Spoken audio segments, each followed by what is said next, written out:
Hello everyone, আসসালামু আলাইকুম। কেমন আছেন সবাই? আশা করি সবাই ভালো আছেন এবং যে যার মতো করে কিন্তু এডমিশন যাত্রার প্রস্তুতিটাকে গুছিয়ে নেওয়া শুরু করে দিয়েছেন। আর আপনাদের এই এডমিশন যাত্রাটাকে আরো সহজ করার জন্য আপনাদের সাথে আছে দেশের সর্ববৃহৎ নার্সিং কোচিং নিউরন পাবলিকেশন দ্বারা পরিচালিত দেশের সর্ববৃহৎ nursing coaching Neuron nursing coaching centre. আর আপনারা যারা বাসায় বসে প্রিপারেশন নিচ্ছেন কিন্তু প্রিপারেশনটা হচ্ছে মন মতো হচ্ছে না, আপনারা খুব তাড়াতাড়ি নিউরনের যেসব হচ্ছে অফলাইন ব্রাঞ্চগুলো রয়েছে সারা বাংলাদেশে আমাদের 60 ঊর্ধ্ব ব্রাঞ্চ রয়েছে, সেই ব্রাঞ্চগুলোতে যোগাযোগ করে ভর্তি হয়ে যাবেন। যারা আপনারা অফলাইনে না অনলাইনে করতে চাচ্ছেন তাদের জন্য কিন্তু নিউরন নার্সিং কোচিং সেন্টার অনলাইনের ব্যবস্থা রেখেছে। যারা এখন পর্যন্ত কোনো হচ্ছে অনলাইন বা অফলাইনে ভর্তি হন নাই, খুব দ্রুত যোগাযোগ করে আমাদের সাথে হচ্ছে ভর্তি হয়ে যাবেন। আর ভর্তি হওয়ার সাথে সাথে কিন্তু আপনারা পেয়ে যাচ্ছেন এক সেট লেকচার শিট সম্পূর্ণ ফ্রি। আর আজকে কিন্তু হচ্ছে বাংলাদেশের মহান মুক্তিযুদ্ধ, ভৌগোলিক অবস্থান এবং হচ্ছে বাংলাদেশের যে জনপদ, প্রাচীন জনপদ, এখান থেকে মোস্ট ইম্পর্টেন্ট কিছু প্রশ্ন সাজিয়েছে। আপনাদের লাইভ এক্সাম হবে, আপনারা খুব দ্রুত সঠিক অ্যান্সারগুলো দেওয়ার চেষ্টা করবেন এবং ওই আঙ্গিকে আরো কি কি প্রশ্ন হতে পারে সেগুলো কিন্তু আমরা অবশ্যই আপনাদেরকে বলে দিব। যারা এখন পর্যন্ত লাইভ ক্লাসের লিঙ্কটা শেয়ার করেন না, আপনারা দ্রুত শেয়ার করে দিবেন আপনার ফ্রেন্ডদের মাঝে, যাতে করে সবাই আমাদের সাথে একটু যুক্ত হয়ে যেতে পারে আজকে লাইভ ক্লাসটিতে। আর বিশেষ করে যারা হচ্ছে এডমিশন সেক্টরে আছে, যে যে সেক্টরেই থাকুক না কেন, সেটা হতে পারে মেডিকেল, ভার্সিটি বা অন্যান্য, সাধারণ জ্ঞান কিন্তু সবারই প্রয়োজন হয়। সো দ্রুত সবাই আপনার ফ্রেন্ডকে মেনশন করে দেন যারা এডমিশন যাত্রায় অংশগ্রহণ নিতে যাচ্ছে। আর বিশেষ করে যে যে গ্রুপগুলোতে যুক্ত আছেন, গ্রুপগুলোতে একটু দ্রুত করে শেয়ার করে দিবেন, দ্রুত দ্রুত দ্রুত একটু শেয়ার করে দেন। আজকে একটু সমস্যা হচ্ছিল বারবার লাইভে আসতে আমাদেরকে, তার মধ্যে একটা কারণ হচ্ছে জ্যাম ছিল। সবাই জানেন যে ঢাকা জ্যামের শহর, ইলেকট্রিসিটির একটু হালকা প্রবলেম ছিল। আর মেইন ইম্পর্টেন্ট কথা হচ্ছে যে প্রশ্নগুলো সাজিয়েছি আপনাদের জন্য, এই প্রশ্নগুলো একবার করার পরে তারপরে দেখি যে এই প্রশ্নগুলো উদো হয়ে গেছে। মানে যখন হচ্ছে এটাকে কপি করে এই বোর্ডে পাঠাবো তখন কপির জায়গায় কার্ডের চাপ পড়ে গিয়েছিল, যার কারণে হচ্ছে একটু অপেক্ষা। আর সবাই জানি আমরা যে ধৈর্যের ফল মিষ্টি হয়, সো কোনোভাবেই ক্লাসটা স্কিপ করা যাবে না। এখান থেকে 4 থেকে 5 মার্ক অবশ্যই থাকবে পরীক্ষায় যদি ইনফরমেশনগুলো নোট করে রাখতে পারেন। সো দ্রুত, কেউ দেরি না করে দ্রুত একটু হচ্ছে গ্রুপগুলোতে শেয়ার করে দিব, যে যে গ্রুপগুলোতে যুক্ত আছে। আপনারা যদি একটু গ্রুপগুলোতে শেয়ার করে দেন তাহলে কিন্তু আর আমাদেরকে কষ্ট করে হচ্ছে শেয়ার করতে হয় না। একটু দ্রুত করে হচ্ছে শেয়ার করে দিব প্রত্যেকটা গ্রুপে, যে যে গ্রুপগুলোতে যুক্ত আছি। আমরা যদি গ্রুপগুলোতে একটু শেয়ার করে দিই তাহলে কিন্তু আর কষ্ট করে শেয়ার করতে হয় না আমার। আপনারাই একটু শেয়ার করে দিলে বেশি ভালো হয়। আপনারা একটু দ্রুত শেয়ার করে দিবেন, দ্রুত শেয়ার করে দিবেন। সবাই আমাদের সাথে যুক্ত হয়ে যাবেন। ন্যূনতম একটা হলেও কিন্তু আপনারা শেয়ার করবেন এবং বন্ধুদের মধ্যে কিন্তু একটু মেনশন করে জানাই দিবেন। বন্ধুদের অনেকেই জানে না যে হচ্ছে ক্লাসটি শুরু হয়ে গিয়েছে, সবাই ক্লাস শুরুর পরেও বলে ভাই ক্লাস কখন শুরু হবে, ক্লাস কখন শুরু হবে। সো তোমরা হচ্ছে দেরি না করে একটু দ্রুত সবাই জানাই দিবা যে ক্লাস কিন্তু অলরেডি শুরু হয়ে গিয়েছে। অলরেডি সব গ্রুপেই কিন্তু আমাদের লিঙ্ক পৌঁছে গিয়েছে। তোমরা একটু ফার্স্টে জানাও তো যে আজকে লাইভ ক্লাসের সাউন্ডটা প্রপারলি শুনতে পাচ্ছ কিনা, আজকে লাইভ ক্লাসের সাউন্ডটা প্রপারলি শুনতে পাচ্ছ কিনা, এবং আমার পিছনে রাখা যে বোর্ডটা রয়েছে এই বোর্ডটা স্পষ্ট দেখতে পাচ্ছ কিনা। সবাই একটু দ্রুত জানাই দিব যে আমার লাইভ ক্লাসের সাউন্ডটা প্রপারলি তোমরা শুনতে পাচ্ছ কিনা এবং আমার পিছনে রাখা যে বোর্ডটা রয়েছে বোর্ডটা স্পষ্ট দেখতে পাচ্ছ কিনা। যদি তোমরা সবকিছু ক্লিয়ার থাকে তাহলে বলো, আমরা হচ্ছে আজকে লাইভ ক্লাসে চলে যাব। আজকে লাইভ ক্লাস শুরু করব। তোমরা কে কোথা থেকে যুক্ত হচ্ছে সেটা কিন্তু একটু জানাবা, যে কে কোথা থেকে যুক্ত আছো এবং কে কোন ব্রাঞ্চ থেকে, যদি নিউরনের কোনো ব্রাঞ্চে থাকো তো কে কোন ব্রাঞ্চ থেকে যুক্ত হচ্ছে আজকে লাইভ ক্লাসটিতে, সবাই একটু কাইন্ডলি জানাই দিব। আচ্ছা, আজকের দিনের ফার্স্ট প্রশ্নে চলে যাব আমরা। দেখি আমাদের জন্য কি কি প্রশ্ন রয়েছে। সবাই কিন্তু একটু দ্রুত অ্যান্সার দেওয়ার চেষ্টা করব। পরীক্ষা তো আপনাদের, এগুলো তো হচ্ছে অনলাইন পরীক্ষা, মানে আপনি কত দ্রুত অ্যান্সার করতে পারেন। আর এই অ্যান্সারের সম্পর্কে আরও যে এক্সট্রা তথ্যগুলো দিব এগুলো পারলে একটু নোট করে রাখবেন। আর নয়তো যদি হচ্ছে ওভার ব্রিলিয়ান্ট হন তাহলে তো একবার শুনলেই ইনশাল্লাহ হয়ে যাবে। তো যাদের কাছে খাতা কলম নাই অবশ্যই খাতা কলম নিয়ে বসবেন, একটু নোট করবেন। আর আপনারা এই টপিক্সটা পড়েছেন, বেসিক্যালি আমি যেখানে যেখানে অফলাইন ক্লাস নিয়েছি অথবা বাংলাদেশের যে প্রান্তে আপনি থাকেন না কেন, আপনাদের অলরেডি ক্লাস শুরু হয়ে গেছে। আর ক্লাসের মধ্যে বাংলাদেশের ভৌগোলিক অবস্থান আপনাদেরকে পড়িয়েছে এবং আপনাদেরকে কিন্তু অবশ্যই বাংলাদেশের মহান মুক্তিযুদ্ধ পড়িয়েছে। যে টপিকসগুলো রেখেছি এগুলো আপনারা পারবেন। আচ্ছা ইনশাল্লাহ, তাহলে ফার্স্ট প্রশ্ন আপনাদের জন্য লাইভ এক্সামের, আর সব থেকে বেশি সঠিক উত্তর এবং সবার আগে যে দিতে পারবে তার জন্য রয়েছে নিউরন পাবলিকেশনের একটা গাইড, ভর্তি গাইড সম্পূর্ণ ফ্রি। আর এর আগের ক্লাসে যে হচ্ছে পরীক্ষা ফার্স্ট হয়েছিল সাইফুল স্যার, হাসিফ স্যার, তারা কিন্তু নিজেরা হচ্ছে গাইড এবং লেকচার শিট পাঠিয়ে দিয়েছে। ও আমাদের ব্রাঞ্চে ভর্তি না, অবশ্য হচ্ছে ভার্সিটি প্রিপারেশন নিচ্ছিল। সো দ্রুত আজকে কে দেখি গাইডটা হচ্ছে সিনাই নিতে পারে। সর্বপ্রথম ইউরোপ থেকে ভারতীয় উপমহাদেশে আসা সমুদ্রপথটা কে আবিষ্কার করেছিল? আজকের দিনের ফার্স্ট কোশ্চেন তোমাদের জন্য। এরকম আমরা হচ্ছে 30-35টার মতো প্রশ্ন সমাধান করব। যে সব থেকে বেশি প্রশ্নের উত্তর সঠিকভাবে সবার আগে দিতে পারবে, সবার আগে, এটা কিন্তু ইম্পর্টেন্ট, হ্যাঁ,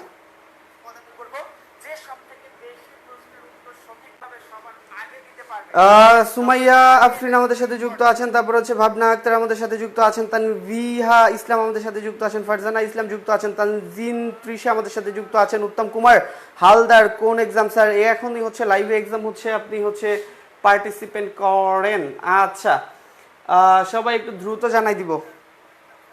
মরিয়ম আক্তার আমাদের সাথে যুক্ত আছেন, রিফাত। প্রশ্নটা কিন্তু এখানে না, আপনারা কে কতটা দিতে পারবেন এইটা হচ্ছে মূল বিষয়, যে কে কত দ্রুত সবার আগে অ্যান্সার দিতে পারতেছেন, এইটা হচ্ছে মেইন। আচ্ছা, আমরা সবাই জানি যে ইউরোপ থেকে সর্বপ্রথম ভারতীয় উপমহাদেশে এসেছিল ভাস্কো দা গামা। কে এসেছিল? Vasco da Gama. আমরা সালটা সবাই জানি যে ভাস্কো দা গামা সর্বপ্রথম ইউরোপ থেকে ভারতীয় উপমহাদেশে এসেছিল। সালটা ছিল কত সাল আপনারা বলতে পারবেন? যে কত সালে ইউরোপ থেকে ভারতীয় উপমহাদেশে ভাস্কো দা গামা এসেছিল যদি প্রশ্ন করা হয়? আমি জানি আপনারা পারবেন। সালটা ছিল 1498 সাল, রাইট? তাহলে 1498 সালে এই ভাস্কো দা গামা সর্বপ্রথম ইউরোপ থেকে এসেছিল। 1498 সালে বেসিক্যালি হচ্ছে কি ছিল না, বিমান টিমান এত হচ্ছে উন্নত প্রযুক্তি ছিল না, যার কারণে তাকে আসতে হয়েছিল জাহাজে। কিসে করে? জাহাজে করে আসতে হয়েছিল। আর জাহাজে যেহেতু এসেছে, তার মানে অবশ্যই সমুদ্র পথ ধরে এসেছে। তার মানে প্রশ্ন মনে রাখবেন, ইউরোপ থেকে সর্বপ্রথম যদি আসে যে ভারতীয় উপমহাদেশে কে আসে, তাহলেও ভাস্কো দা গামা। সর্বপ্রথম যদি বলে সমুদ্র পথটা কে আবিষ্কার করেছিল, তাহলেও ভাস্কো দা গামা। যদি বলে সালটা ছিল কত সাল, তাহলে 1498 সাল। কত সাল? 1498 সাল। এখন যদি আপনাদেরকে প্রশ্ন করা হয় উনি ভারতীয় উপমহাদেশের কোন বন্দরে এসে পৌঁছেছিল, আমি জানি যে আপনারা বন্দরের নামটাও জানেন। যেহেতু জাহাজে করে এসেছে, জাহাজে করে আসতে হলে জাহাজ যেখানে নোঙর করে, জাহাজ যেখানে থাকে ভিড়ায়, এই জায়গাটাকে বলে বন্দর। কয়দর? বন্দর। যদি প্রশ্ন করা হয় কোন বন্দরে এসে পৌঁছেছিল, তাহলে কি হবে আপনারা বলতে পারবেন? কোন বন্দরে এসে পৌঁছেছিল? আমার প্রিয় ভাই বোন সবাই জানে। যেমন আদিবা, ইফাত, নাবিলা বলেছেন হচ্ছে কালিকোট বন্দর। তারপর হচ্ছে তাবিয়া তাসমিন মিথিলা বলেছেন কালিকোট বন্দর, কালিকোট বন্দর, কালিকোট বন্দর, রাইট। কি বন্দর? কালিকোট বন্দর,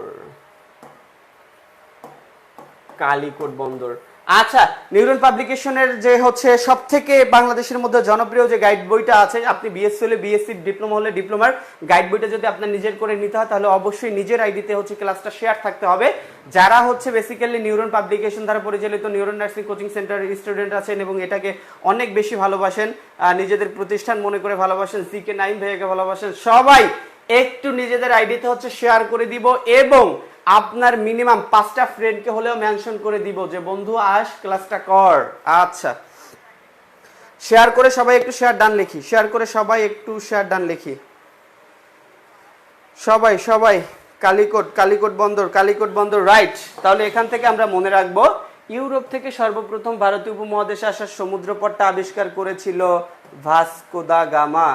সালটা ছিল 1498 সাল, রাইট। পরবর্তী প্রশ্নটা একটু দেখি, বাংলাদেশের সাংবিধানিক নাম কি? আমরা সবাই জানি যে বাংলাদেশের সাংবিধানিক নাম হচ্ছে গণপ্রজাতন্ত্রী বাংলাদেশ, কিন্তু যখনই আমাকে ইংরেজিতে বলতে বলবে তখন কি আমার সমস্যা হবে?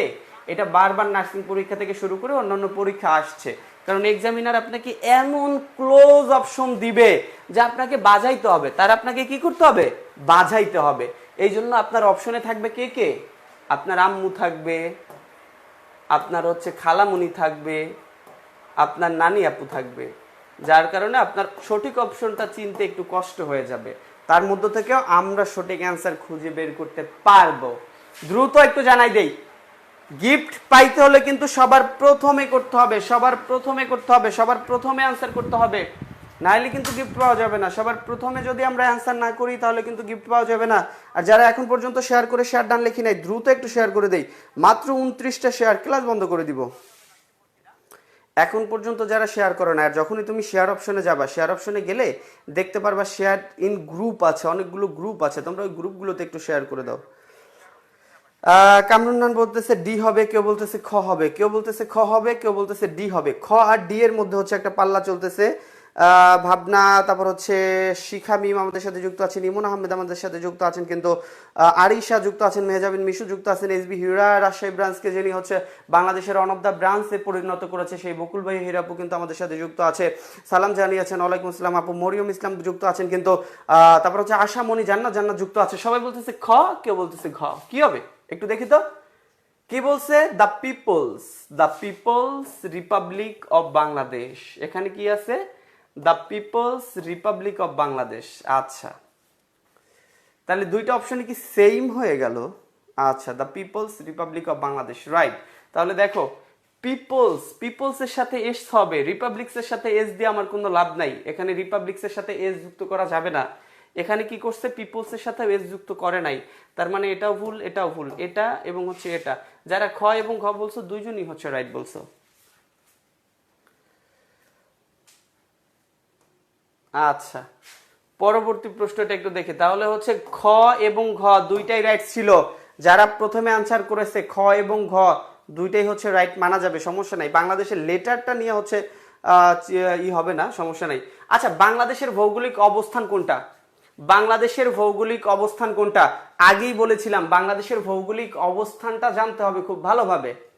এখানে বাংলাদেশের যে ভৌগোলিক অবস্থানটা আপনাকে বলতে বলেছে সেটা হচ্ছে আপনাকে দ্রাঘিমাংশ, অথবা আপনি সেটা কর্কট ক্রান্তির হিসেবেও বলতে পারেন, কিন্তু এখানে একটাই সঠিক উত্তর দেওয়া আছে, আর আমি জানি আপনারা সেটা পারবেন, কারণ বাংলাদেশের উপর থেকে নিচের দিকে যে রেখাগুলো অতিবাহিত হয়েছে এগুলোকে বলা হয় দ্রাঘিমাংশ। কি বলা হয়? দ্রাঘিমাংশ। এক দ্রাঘিমাংশ থেকে অন্য দ্রাঘিমাংশের মধ্যে সময়ের পার্থক্য হয় 4 মিনিট। কয় মিনিট? 4 মিনিট। বারবার পরীক্ষায় আসছে যে এক দ্রাঘিমাংশ, আপনাদের জানেন না যে সময়ের পার্থক্য কিন্তু হয়, একটা জায়গার সাথে অন্য জায়গার সময়ের পার্থক্য হয়। এটা কেন হয়? আপনি যখন ইফতার করেন তখন দেখবেন যে রংপুর বিভাগ, অমুক বিভাগ, সমুক বিভাগ এরা আরো 6-7 মিনিট পর, আপনার আরো 6-7 মিনিট পরে এরা হচ্ছে খাইতে পারবে, ইফতার করতে পারবে। কেন?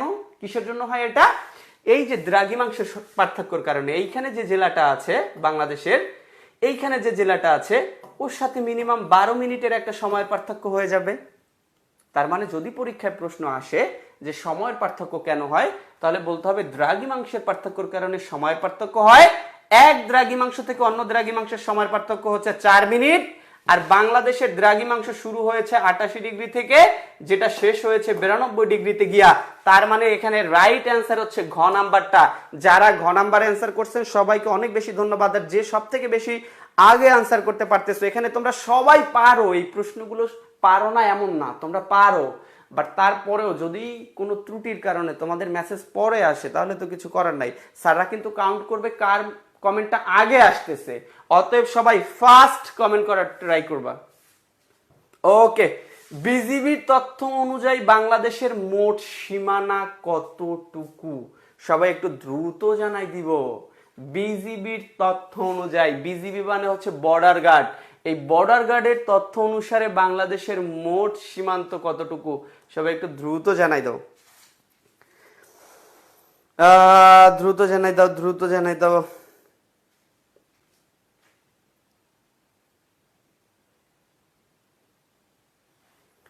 ও আচ্ছা, রাইট রাইট, এটা একটু দেখে আসি, এটা খেয়াল করি নাই। এই দুইয়ে তো হচ্ছে খ নাম্বার অ্যান্সার হবে না, সবাই তো খ নাম্বার বলছে, এখানে তো দা বানানটাই ভুল। রাইট, একজন এইমাত্র কমেন্ট করলো, আমি আর খেয়াল করি নাই। এতটুকু এইগুলো খেয়াল করতে হবে, এগুলো খেয়াল না করলে তো আপনি ধরা খেয়ে যাবেন। রাইট, এই তো খ নাম্বার, তো এটা অ্যান্সারে হবেই না, কারণ এটা হচ্ছে দা বানানটা ভুল আছে। তার মানে অবশ্যই 4 নাম্বার অপশন অনেক কম সংখ্যক স্টুডেন্ট করেছে, বাট 4 নাম্বার কিন্তু এইটা রাইট। অবশ্যই এটা কাউন্ট করবেন আপনারা যারা হচ্ছে মনিটরে আছেন, যারা দেখতেছেন যে কে কি অপশন করে। এটা কিন্তু খ নাম্বার যারা অ্যান্সার করেছে ওদের অ্যান্সারটা সম্পূর্ণ ভুল, অতএব ওদেরকে হচ্ছে বাদ দিয়ে দিবেন। হ্যাঁ, 4 নাম্বারটা রাইট অ্যান্সার। ওকে, পরবর্তী প্রশ্নটা একটু দেখি যে বিজিবির তথ্য অনুযায়ী বাংলাদেশের হচ্ছে মোট সীমান্ত কতটুকু।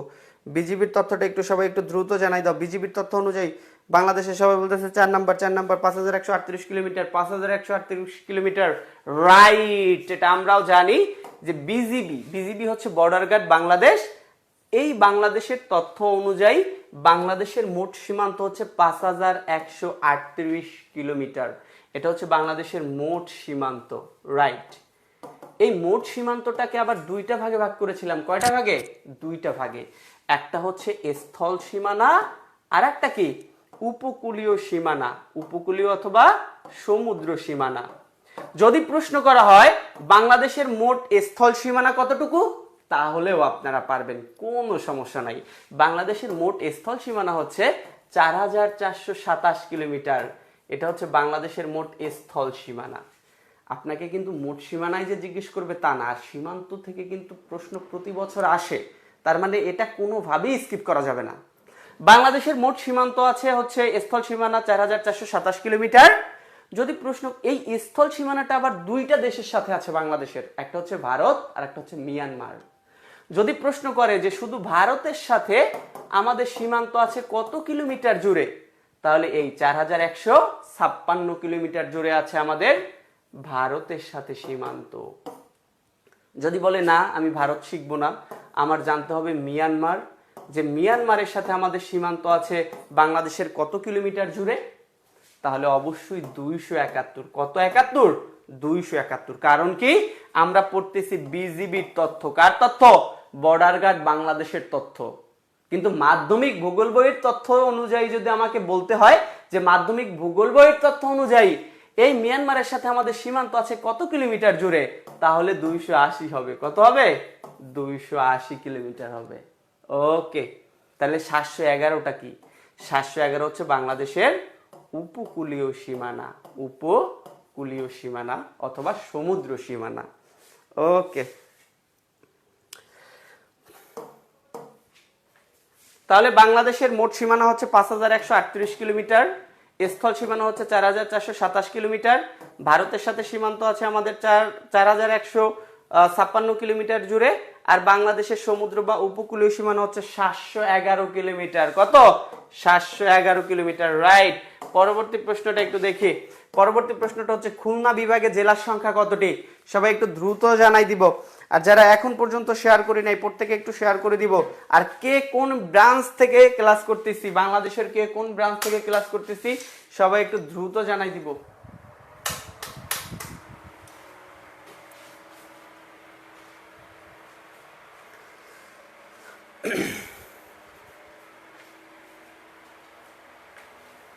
যারা এখন পর্যন্ত ক্লাসটাতে একটা লাইক করি নাই, পাশেই কিন্তু একটা লাইক বাটন আছে, আপনারা হচ্ছে একটু ক্লাসটাতে লাইক করে দিবেন, ক্লাসটাতে একটু লাইক করে দিবেন, ক্লাসটাতে লাইক করে দিবেন এবং বেশি বেশি করে শেয়ার ডান লিখবেন। আপনাকে যদি গিফট নিতে হয় অবশ্যই শেয়ার থাকতে হবে, অবশ্যই নিজেদের আইডিগুলোতে হচ্ছে শেয়ার থাকতে হবে। সবাই একটু দ্রুত।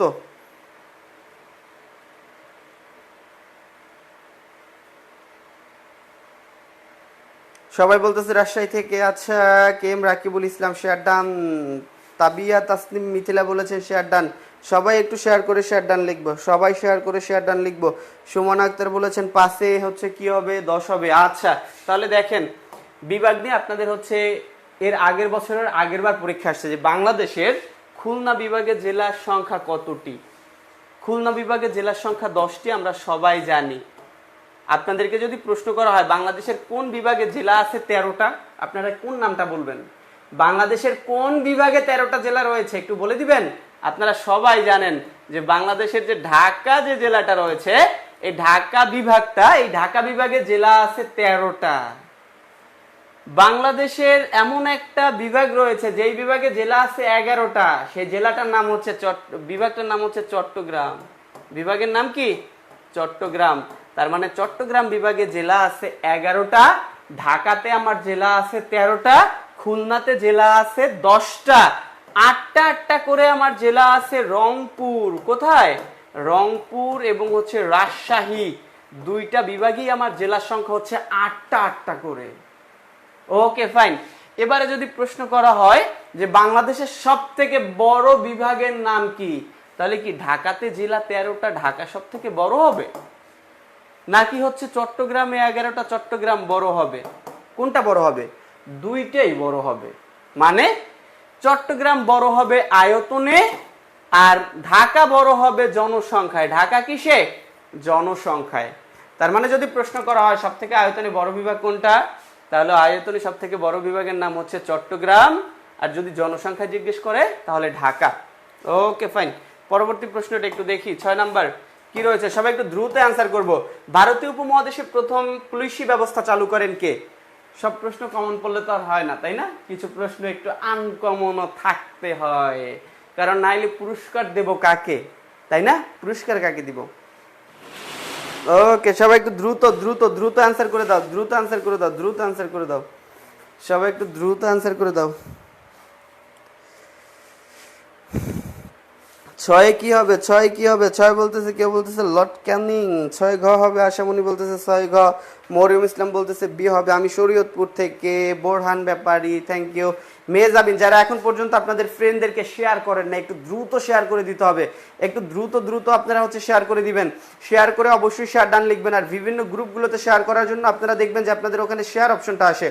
আর যারা এখন পর্যন্ত লাইভ ক্লাসটায় লাইক করেন নাই, অবশ্যই একটা লাইক করে দিবেন, লাইক করে দিয়ে হচ্ছে একটু করে দিবেন। হ্যাঁ, ভারত উপমহাদেশে প্রথম পুলিশি ব্যবস্থা চালু করেন কে? সবাই দ্রুত বলেছেন যে কে চালু করেন। সবাই বলতেছে লর্ড ক্যানিং, কেউ বলতেছে লর্ড ব্যান্টিং। লর্ড ব্যান্টিং বলেছেন সুমাইয়া আক্তার, দাসরানী বলেছেন ডি হবে লর্ড ক্যানিং, নুসরাত জাহান বলেছেন ওয়ারেন হেস্টিং। আলহামদুলিল্লাহ। তাহলে লর্ড ক্লাইভ কি কেউ বলেন নাই? আমি এখন পর্যন্ত এটা পেয়েছি, এটা পেয়েছি, এটা পেয়েছি, কোনটা হবে? আচ্ছা, লর্ড ক্লাইভ উনি হচ্ছে ভারতীয় উপমহাদেশের প্রথম ইংরেজি গভর্নর ছিল। যদি বলা হয় যে প্রথম ইংলিশ গভর্নর হচ্ছে কে ছিল, তাহলে লর্ড ক্লাইভ ছিল প্রথম, এবং উনি ভারতীয় উপমহাদেশে দ্বৈত শাসন ব্যবস্থার প্রবর্তক ছিল। যদি প্রশ্ন করা হয় দ্বৈত শাসন ব্যবস্থার প্রবর্তক করেন কে, শাসন ব্যবস্থা প্রবর্তন করেন কে, তাহলে এই লর্ড ক্লাইভ দ্বৈত শাসন ব্যবস্থার প্রবর্তক, যিনি প্রথম গভর্নর ছিল। এই লর্ড ব্যান্টিং উনি কিন্তু পুলিশি ব্যবস্থা চালু করে নাই, কিন্তু একটা মহৎ কাজ করেছে। সেটা হচ্ছে আপনারা জানেন যে সতীদাহ প্রথা, সতীদাহ প্রথা আগে একটা হচ্ছে নিয়ম ছিল যে যদি কোনো হিন্দু ছেলে মারা যেত কিন্তু তার স্ত্রী যদি জীবিত থাকতো, তাহলে তা ওই স্বামীর সাথে স্ত্রীকে হচ্ছে জীবিত পোড়া হতো। বুঝতে পেরেছেন? তো এই জিনিসটা বন্ধ করেছিল লর্ড ব্যান্টিং। সালটা ছিল 1829 সাল। কত সাল? 1829 সাল। দুইটাই মনে রাখতে হবে। সতীদাহ প্রথাকে বিলুপ্ত করেছিলেন লর্ড ব্যান্টিং, সালটাও পরীক্ষায় আসে, যার কারণে মনে রাখতে হবে 1829 সালে। কিন্তু প্রশ্নে আমাকে এতক্ষণ যা বলছি একটাও চায় নাই। প্রশ্নে চেয়েছি উপমহাদেশে প্রথম পুলিশি ব্যবস্থাটা কে চালু করেছিল, আর পুলিশি ব্যবস্থা চালু করেছিল লর্ড ক্যানিং। উনি হচ্ছে প্রথম পুলিশি ব্যবস্থা চালু করেন। Okay fine. তাহলে যারা যারা হচ্ছে ঘ নাম্বার অ্যান্সার করেছেন সবার অ্যান্সার সঠিক হয়েছে, আলহামদুলিল্লাহ। আর যারা হচ্ছে ভুল করেছেন কোনো সমস্যা নাই, এখানে আপনার যদি ভুল হয় কোনো সমস্যা নাই, এখান থেকে শিখবো, আর শিখলে এই জিনিসটা আর কখনোই ভুলবো না। যারা ভুল করেছি সবাই একটু লর্ড ক্যানিং লিখি, লর্ড ক্যানিং, লর্ড ক্যানিং, সবাই একটু লর্ড ক্যানিং লিখে দিই যে পুলিশি ব্যবস্থা প্রথম চালু করেন লর্ড ক্যানিং, সতীদাহ প্রথা বিলুপ্ত করেন লর্ড ব্যান্টিং, প্রথম গভর্নর হচ্ছে লর্ড ক্লাইভ, যিনি হচ্ছে দ্বৈত শাসনের প্রবর্তক ছিলেন। এটা হচ্ছে সবাই একটু মাথায় রাখবো, এখান থেকে বারবারই হচ্ছে পরীক্ষায় প্রশ্ন আসে। চিন্তার কোনো কারণ নাই, ভুল হলে কোনো সমস্যা নাই, কিন্তু এই ভুল নিয়ে যদি হলে যাই, হল থেকে বেরোলে লুবাবার মতো আর কেন্দে দিলেও কোনো লাভ হবে না। কান্দে কান্দে যদি বালিশ ভিজাইয়াও ফালাও কোনো লাভ নেই, ওটা এক্সামিনার দেখতে আসবে না। আচ্ছা, পরবর্তী প্রশ্নটা একটু দেখি। ইবনে বাতুতা কার শাসনামলে বাংলায় এসেছিলেন? আপনারা জানেন যে ইবনে বাতুতা আসলে কে? এই ইবনে বাতুতা হচ্ছে একজন পর্যটক, ওনার কাজই হচ্ছে দেশ দেশ ভ্রমণ করা। এই বেচারা একবার বাংলাদেশেও এসেছিল, যার কারণে প্রশ্ন আসছে যে ইবনে বাতুতা কার শাসনামলে বাংলায় এসেছিল। যারা এই প্রশ্নটা সঠিক উত্তর জানে না তারা বলে এই লোকটা এত দেশ থেকে বাংলাদেশ ওনার কে আসা লাগবে, আর এই প্রশ্নই বা এক্সামিনার কে করতে যাবে, মনে মনে তাই বলতেছেন না? আচ্ছা, আমরা শিখবো যে উনি কার শাসনামলে বাংলায় এসেছিল, এবং শুধু ওনারটা শিখবো না, উনি ছাড়া আরো কোন পরিব্রাজক থেকে প্রশ্ন আসে পরীক্ষায় সেটাও শিখবো। এক্সামিনার দেখবো কোথা থেকে আটকায়। ওকে, সবার আগে কমেন্ট লিখে বসে যাচ্ছি, অথচ মেসেজ কি আর দেখা যায় না। আচ্ছা, ফারিন ইসলাম আমাদের সাথে যুক্ত আছেন, ইশরাত জাহান, লর্ড ক্যানিং। আচ্ছা, লর্ড ক্যানিং সবাই বলতেছে সবারটা দেখেছি, আলহামদুলিল্লাহ। সবাই একটু দ্রুত দ্রুত দ্রুত। আর যারা এখন পর্যন্ত শেয়ার করি নাই, প্রত্যেকে একটা শেয়ার করে যদি শেয়ার ডান না লেখি, আর যারা এখন পর্যন্ত ক্লাসটাতে একটা লাইক করি নাই, এখন পর্যন্ত একটা লাইক করি নাই, প্রত্যেকে একটা বেরোয় একটা লাইক করে দিই, একটা লাইক করে দিই। আচ্ছা, তানিয়া ইসলাম বলতেছে বি হবে, সাথে বি হবে। সবাই বলতেছে সাথে বি হবে। ফকরুদ্দিন মোবারক শাহ। আমি যদি আপনাকে প্রশ্ন করি, আপনাদের নার্সিং পরীক্ষায় এর আগের বার এসেছিল ইবনে বাতুতা কোন দেশের পর্যটক ছিল, ইবনে বাতুতা কোন দেশের পর্যটক ছিল, তাহলে কি হবে? ইবনে বাতুতা কোন দেশের পর্যটক ছিল? আমরা সবাই জানি, সবাই মনে রাখবো, উনি হচ্ছে মরক্কো। উনি কোন দেশের নাগরিক ছিল? মরক্কোর নাগরিক ছিল। উনি মরক্কোর পর্যটক ছিল। উনি ওনার জীবন দশায় একটা বই লিখেছিল, অনেক বিখ্যাত একটা বই, ইবনে বাতুতার লেখা বই, কিতাবুর রেহেলা। বইয়ের নাম কি? কিতাবুর রেহেলা। এই বিখ্যাত বইয়ের রাইটার হচ্ছে ইবনে বাতুতা। উনি বাংলায় এসেছিল ফখরুদ্দিন মোবারক শাহের আমলে। কার শাসন আমলে? ফখরুদ্দিন মোবারক শাহের আমলে। আর একজন চীনা পরিব্রাজক আছে, নাম তার ফাহিয়েন। ফাহিয়েন। আপনাদের বলতে হবে এই ফাহিয়েন যিনি হচ্ছে চীনা পরিব্রাজক, উনি বাংলায় এসেছিল কার শাসন আমলে? এইখান থেকেই কিন্তু অ্যান্সার করতে পারবেন। এই চারটা অপশনের মধ্যেই কিন্তু অ্যান্সার আছে যে ফাহিয়েন উনি একজন চীনা পরিব্রাজক, উনি কার আমলে বাংলায় এসেছিল। সবাই একটু দ্রুত জানাই দাও, দ্রুত জানাই দাও। যাত্রাতে কমেন্ট যায় পড়তেছেন না। মিম পড়ে দিয়েছি, শেখ মিম যাত্রাবাড়ি ব্রাঞ্চের, হ্যাঁ পড়ে দিয়েছি বোন।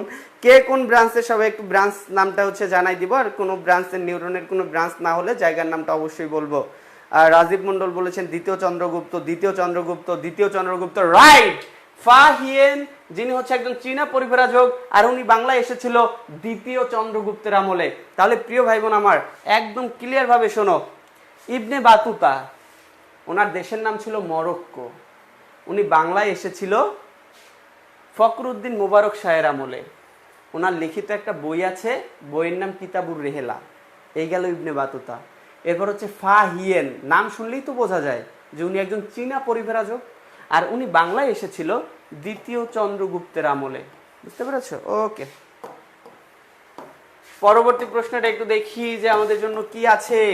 পলাশির যুদ্ধ সংগঠিত হয় কত সালে? সবাই একটু দ্রুত জানাই দিব যে পলাশির যুদ্ধ সংগঠিত হয় কত সালে। শুধু সাল বললে হবে না, নিউরনের স্টুডেন্টরা বা হচ্ছে নাইম ভাইয়ের স্টুডেন্টরা শুধু সাল বলে না, সাথে তারিখটাও বলে। তো আমাদের তারিখটাও জানতে হবে যে পলাশির যুদ্ধ সংগঠিত হয় কত সালের কত তারিখে, তারিখ সহ বলবেন।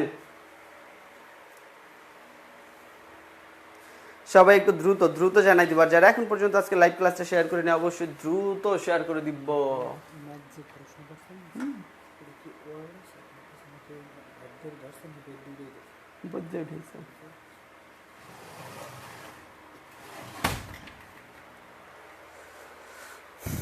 সবাই একটু দ্রুত, যারা এখন পর্যন্ত আজকে লাইভ ক্লাসটা হচ্ছে লাইক করে নেয় অবশ্যই লাইক করবো, আর শেয়ার করে একটু বেশি বেশি করে শেয়ার ডান লিখি। সবাই একটু দ্রুত শেয়ার করে শেয়ার ডান লিখবো, সবাই একটু দ্রুত শেয়ার করে শেয়ার ডান লিখবো। সবাই কি বলতেছে একটু দেখি। কিতাবুর রেহেলা, কিতাবুর রেহেলা, কিতাবুর রেহেলা, পলাশির যুদ্ধ, পলাশির যুদ্ধ।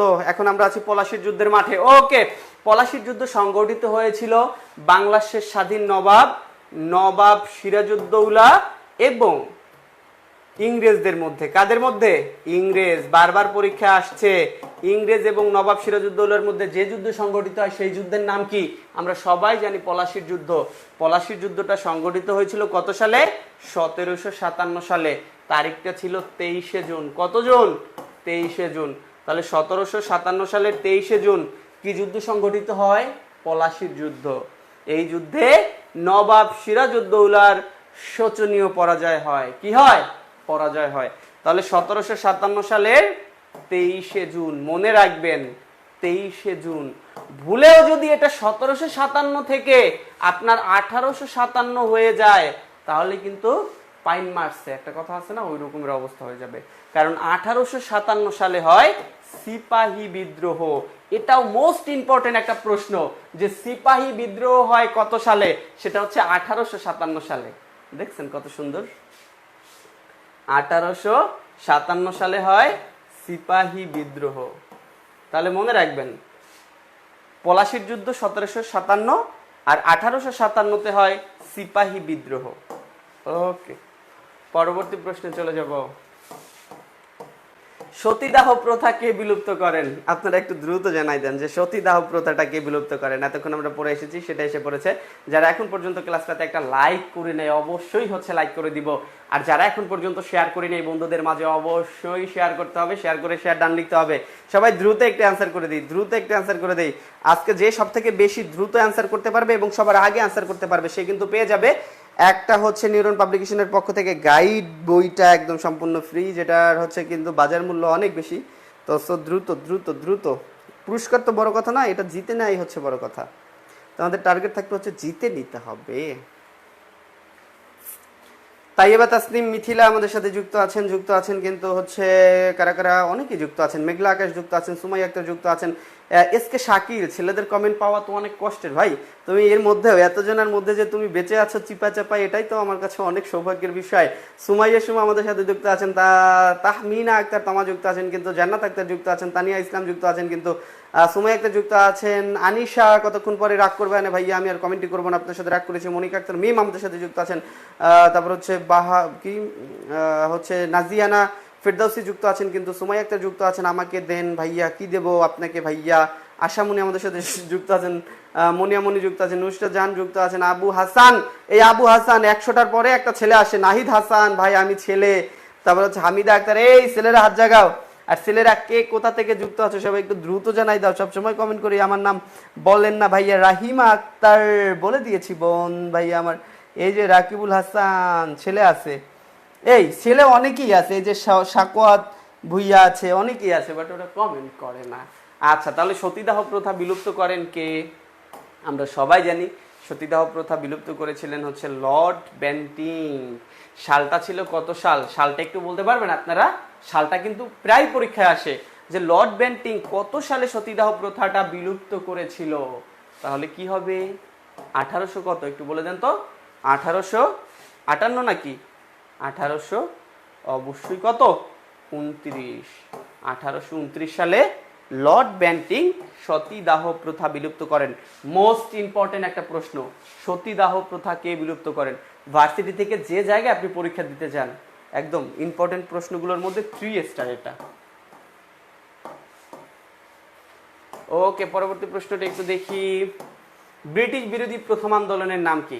আগেই বলেছিলাম না যে ব্রিটিশরা যখনই হচ্ছে যুদ্ধ করে পলাশির যুদ্ধ করে রাষ্ট্র শাসন করার জন্য বসেছে, ওদের এই দিক দিয়ে গুতাইছি, ওই দিক দিয়ে গুতাইছি, এই দিক দিয়ে গুতাইছি। 2024-এ যখন ডক্টর ইউনূস আপনাদের ক্ষমতায় বসলো, বেচারা ভালো লোক, উনি বসার পরই আপনারা শাহবাগের নাম পাল্টাইয়া মামুর বাড়ির আবদার রাখা শুরু করলেন। এই জায়গায় দিয়ে আন্দোলন, ওই জায়গায় দিয়ে আন্দোলন, পাশের বাসার চাচির মেয়ে সকালবেলা চিল্লাই পরে কেন আমি ঘুমাইতে পারি না, চল শাহবাগ গিয়ে আন্দোলন করে আসি। কোনো কারণ নাই টারণ নাই, শুধু মানি না মানবো না, মানি না মানবো না, মানি না মানবো না। আরে বাহ, মানি না মানবো না একটা নিয়ে লইছেন আপনারা, ডেইলি রুটিন করে নিচ্ছেন। তো এই ব্রিটিশরা যখন রাষ্ট্র শাসন করছিল তখন তাদের বিরুদ্ধে অনেক মানি না মানবো না করছি, কিন্তু পরীক্ষায় আসে যে প্রথম আন্দোলন ছিল কোনটা? এই ব্রিটিশদের বিরুদ্ধে প্রথম আন্দোলন ছিল কোনটা? ভারতীয় উপমহাদেশে প্রথম কোন আন্দোলনটা করেছিল? এইটা হচ্ছে মূল। দ্রুত, যারা এখন পর্যন্ত আজকে লাইভ ক্লাসটা শেয়ার করি নাই, তাদের সাথে কোনো কথা নাই, তাদের সাথে কোনো মানে হচ্ছে ঝগড়া নাই, কিছু নাই, তাদের জন্য কোনো দোয়া নেই, কিছু নেই। মেজাবিন মিশু হচ্ছে আমাদের সাথে যুক্ত আছেন। কাজের বুয়ার আফারা কইতে এক দফা হ্যাঁ, কাজের বুয়ার আফারা নামছে, কত কেউ নামছে। নেহরু রাজিয়া যুক্ত আছেন, ভর্তি হই নাই, আমি কি এডমিশনের আগে পর্যন্ত ক্লাসটা করতে পারবো? আমি কোনো করছে। নুননাহার রিজা, তুমি হচ্ছে ভর্তি হয়ে যাও নিউরনের হচ্ছে অনলাইন ব্যাচে। সন্ন্যাসী আন্দোলন, কি সন্ন্যাসী আন্দোলন? কি হবে ভাই? ফকির সন্ন্যাসী আন্দোলন, রাইট। ব্রিটিশদের বিরুদ্ধে উপমহাদেশে প্রথম যে আন্দোলনটা হয়েছিল সেই আন্দোলনের নাম হচ্ছে ফকির সন্ন্যাসী আন্দোলন। আর এই ফকির সন্ন্যাসী আন্দোলনের নেতা কে ছিল? সার্জিস আলম নাকি নাহিদ ভাই নাকি কে ছিল? আসিফ ভাই, আসিফ মাহমুদ ছিল না। ফকির সন্ন্যাসী আন্দোলনের নেতা ছিল ফকির মজনু শাহ। ফকির মজনু শাহ। বারবার পরীক্ষা আসছে যে ফকির সন্ন্যাসী আন্দোলনের নেতা কে ছিল? আমরা সবাই জানি যে ফকির মজনু শাহ ফকির সন্ন্যাসী আন্দোলনের নেতা ছিল। ওকে ফাইন, পরবর্তী প্রশ্নটা দেখি। আপনারা জানেন যে বঙ্গভঙ্গ হয়েছিল, ওদিন বলেছিলাম এই বঙ্গভঙ্গের কারণে দুইটা প্রদেশের সৃষ্টি হয়েছিল। বলতে হবে সেই প্রদেশ দুইটার নাম কি। টোটাল ভারতীয় উপমহাদেশটাকে দুইটা ভাগে ভাগ করা হয়েছিল। আর এই যে বঙ্গভঙ্গ হয় এটাকে বলা হয় প্রথমবার বাংলা ভাগ। কিবার? প্রথমবার বাংলা ভাগ। আর এই প্রথমবার বাংলা ভাগটা হয়েছিল 1905 সালে। কত সালে? 1905 সালে। এই 1905 সালের বঙ্গভঙ্গটাকে আমরা কি বলি? প্রথমবার বাংলা ভাগ বলি। প্রশ্ন আসতে পারে বঙ্গভঙ্গ হয় কত সালে? 1905 সালে। কয়টা প্রদেশের সৃষ্টি হয়? দুইটা প্রদেশের সৃষ্টি হয়। একটা প্রদেশের নাম ছিল পূর্ববঙ্গ আর একটা ছিল আসাম। তার মানে ঘ নাম্বারটা যারা বলেছেন এটা হচ্ছে রাইট অ্যান্সার। ওকে, তাহলে দেখেন প্রথমবার বাংলা ভাগ হয়েছিল 1905 সালে। আর 1905 সালের বাংলা ভাগটাকে আমরা বলি বঙ্গভঙ্গ। এটার কারণে দুইটা প্রদেশের সৃষ্টি হয়েছিল, একটা হচ্ছে পূর্ববঙ্গ আর একটা হচ্ছে আসাম। আর একটা কি? আসাম। কিছুদিন পর মনে হইলো যে না, সংসার জীবনে মনোমালিন্য রেখে লাভ নাই, সংসারটাকে এক করে দিই। কি দরকার হচ্ছে ঝগড়াঝাটি রাখার সংসারের মধ্যে? এই দুইটাকে আবার এক করে দিল, যেটাকে বলা হয় বঙ্গভঙ্গ রদ। যেটাকে কি বলে? বঙ্গভঙ্গ রদ। এই বঙ্গভঙ্গ রদটা হয়েছিল 1911 সালে। কত সালে? 1911 সালে। ওকে, আমরা জানি তো সবাই না যে 1911 সালে বঙ্গভঙ্গ রদ হয়েছিল। ওকে ফাইন, পরবর্তী প্রশ্নে চলে যাব আমরা। দ্রুত দ্রুত কমেন্ট করতে হবে কিন্তু। দ্বিতীয়বার বাংলা ভাগ হয় কত সালে? প্রথমবার বাংলা ভাগ জানলাম 1905 সালে, তাহলে দ্বিতীয়বার বাংলা ভাগ হয় কত সালে?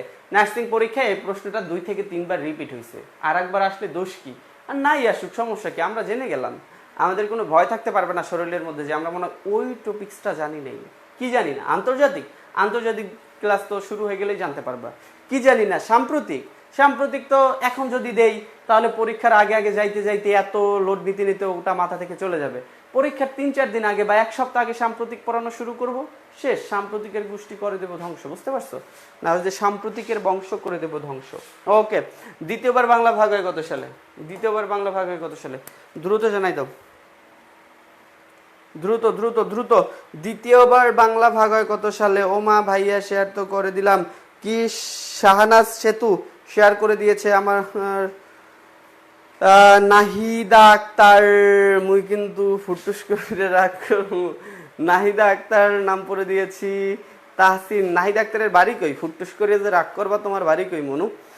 মেহজাবিন মিশা আমাদের সাথে যুক্ত আছেন কিন্তু। মনি আক্তার যুক্ত আছেন কিন্তু। তাইবা তাসনিম মিথিলা যুক্ত আছেন কিন্তু। সামিহা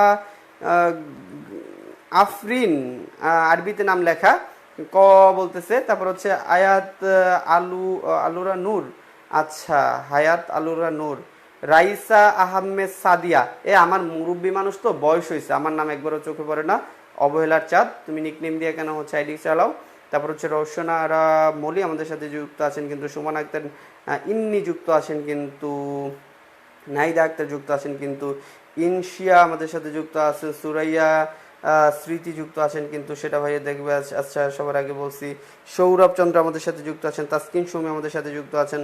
তারপর শৌকত ভুইয়া আমাদের সাথে যুক্ত আছেন। বরিশাল ভাই, থ্যাংক ইউ। শাহজাদি আমাদের সাথে যুক্ত আছেন। আচ্ছা আচ্ছা, শেয়ার করেছি। সবাই একটু দ্রুত শেয়ার করে দাও এবং আপনাদের ফ্রেন্ডদেরকে একটু দ্রুত মেনশন করে দেন। দ্রুত মেনশন করে দেন। সবাই একটু দ্রুত দ্রুত মেনশন করবো। সবাই একটু দ্রুত দ্রুত মেনশন করবো। যারা এখন পর্যন্ত আজকের ক্লাসটাতে লাইক করি না এখন পর্যন্ত একটা, সবাই একটু দ্রুত একটা লাইক তো অ্যাটলিস্ট করে দিই না? এতক্ষণ ধরে বকবক করতেছি, লাইক একটা ডিজার্ভ করি, এটা একদমই মানে ফরজ তোমাদের দেয়া। তারপর শেয়ার তো করবাই, নাহলে তো দোয়াই করবো না। কমেন্ট করবো না স্যার, আমার কমেন্ট কি যায় না? কেডা কমেন্ট করবে না? কেডা রাগ করছে? কে রাগ করলো? কে কে হু হু হু দিস পারসন? হ্যাঁ, নাসরিন ইসলাম নিশাদ। নাসরিন আমার বোনের নাম, তুই আমার বোন। 1947 হচ্ছে দ্বিতীয়বার বাংলা ভাগ হয়। দ্বিতীয়বার বাংলা ভাগ হয়ে দুইটা রাষ্ট্রের সৃষ্টি হয়েছিল। একটার নাম হচ্ছে ভারত। কয় রোদ? ভারত, আর একটা হচ্ছে পাকিস্তান। ভারত রাষ্ট্রের সৃষ্টি পাকিস্তান রাষ্ট্রের সৃষ্টি আগে হয়। একটা হচ্ছে পাকিস্তান আর একটা হচ্ছে ভারত। মানে চিরতরে তালাক হয়ে যায়, দ্বিতীয়বার আর জোড়া লাগানোর সম্ভাবনা নাই, একদম 1 তালাক 2 তালাক 3 তালাক দিয়ে দিল। পাকিস্তান হয় 1947-এর 14ই আগস্ট, আর ভারত রাষ্ট্রের সৃষ্টি হয় 15ই আগস্ট। কত আগস্ট? 15ই আগস্ট। সাল কত? 1947। Okay fine. এরপরের প্রশ্নে চলে যাই, দেখি কি আছে আমাদের জন্য। হাজী শরিয়তুল্লাহ কোন আন্দোলনের নেতা ছিল? হাজী শরিয়তুল্লাহর নাম শুনছেন আপনারা? হাজী শরিয়তুল্লাহ, উনি কোন আন্দোলনের নেতা ছিল? বিখ্যাত এই ব্যক্তি। কমেন্ট করে দিয়েছি, সবার কমেন্ট করে দিয়েছি। সবাই একটু এখন একটু দ্রুত শেয়ার করে শেয়ার ডান লেখো। সবার কমেন্ট করে দিয়েছি, সবাই একটু দ্রুত শেয়ার ডান লেখো, শেয়ার করে শেয়ার ডান লেখো দ্রুত। আমির হামজা, ছেলেদের কমেন্ট পাওয়া হচ্ছে একদম আমার দুষ্কর, আর কমেন্ট পেলেই কিন্তু পড়ি। তাসমিয়া, তারপর হচ্ছে তনু, আরবিতে নাম লিখছে, মনে করছে ভাইয়া মনে হয় আরবি পড়তে পারবে না। কি মনে হয়? তারপর হচ্ছে কি কি কি কি কি সবাই একটু দ্রুত বলে দাও। সবাই বলতেছে 13 সবার আগে আমি, সৌরভ চন্দ্র সবার আগে তুমি, নাজিয়ানা ফেরদৌসী বলেছেন ফরাইজি আন্দোলন, রাইট। এই ফরাইজি আন্দোলনের নেতা ছিল হাজী শরিয়তুল্লাহ। ফরাইজি আন্দোলনের নেতা ছিল হাজী শরিয়তুল্লাহ। এই ফরাইজি আন্দোলনটার কেন্দ্রবিন্দু কোথায় ছিল বলতে পারবেন? ফরাইজি আন্দোলনটার কেন্দ্রবিন্দু কোথায় ছিল, মানে কোথা থেকে ফরাইজি আন্দোলনটা শুরু হয়েছিল? পারবেন? কোথা থেকে? ফরিদপুর। ফরাইজি ফরিদপুর। ফরিদপুর বাংলাদেশের মধ্যে কি উৎপাদনের শীর্ষ জেলা বলতে পারেন? বাংলাদেশের কি উৎপাদনের শীর্ষ জেলা? ফরিদপুর। আমরা জানি হাজী শরিয়তুল্লাহ কোন আন্দোলনের নেতা ছিল? ফরাইজি আন্দোলনের নেতা ছিল। এই ফরাইজি আন্দোলনটা শুরু হয়েছিল কোথা থেকে? ফরিদপুর থেকে। এটা ছিল ফরাইজি আন্দোলনের কেন্দ্রবিন্দু। বলতে হবে ফরিদপুর কি উৎপাদনের জন্য বাংলাদেশের শীর্ষ জেলা?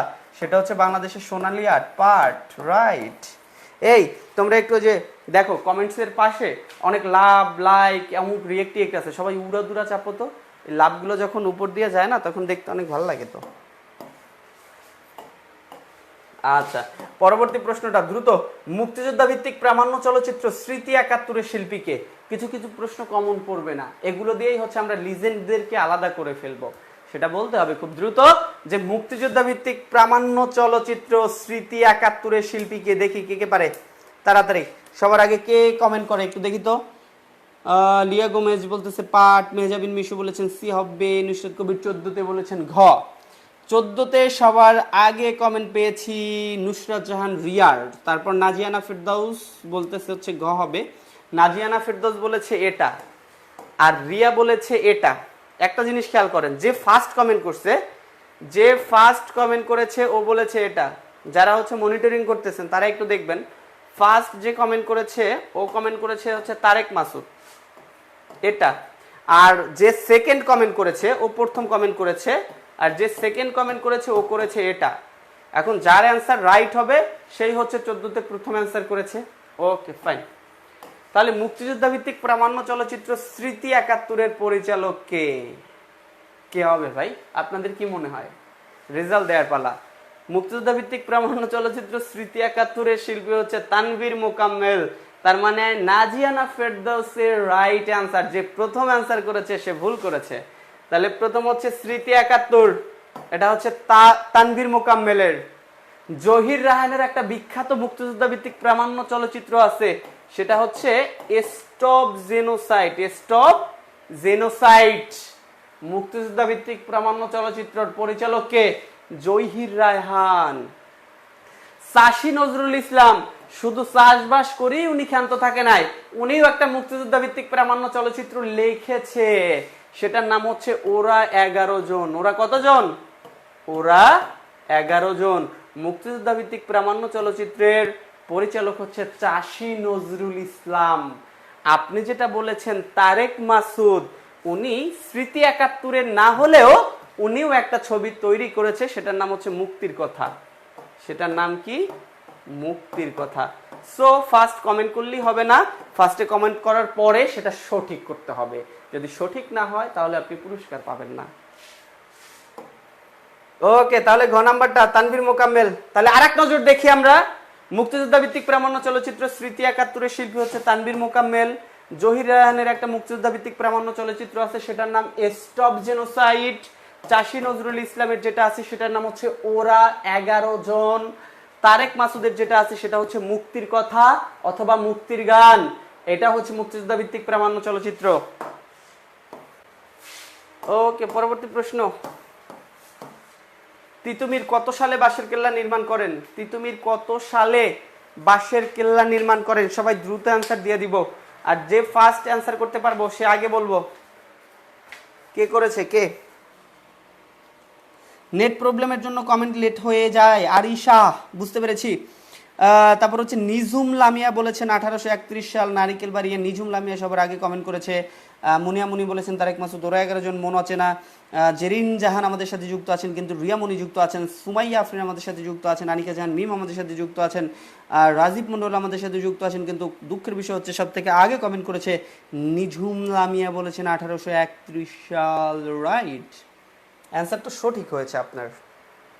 অ্যান্সার কিন্তু সঠিক হয়েছে, সেটা হচ্ছে 1831 সাল। তিতুমির উনি বাঁশের কেল্লা, কিসের কেল্লা?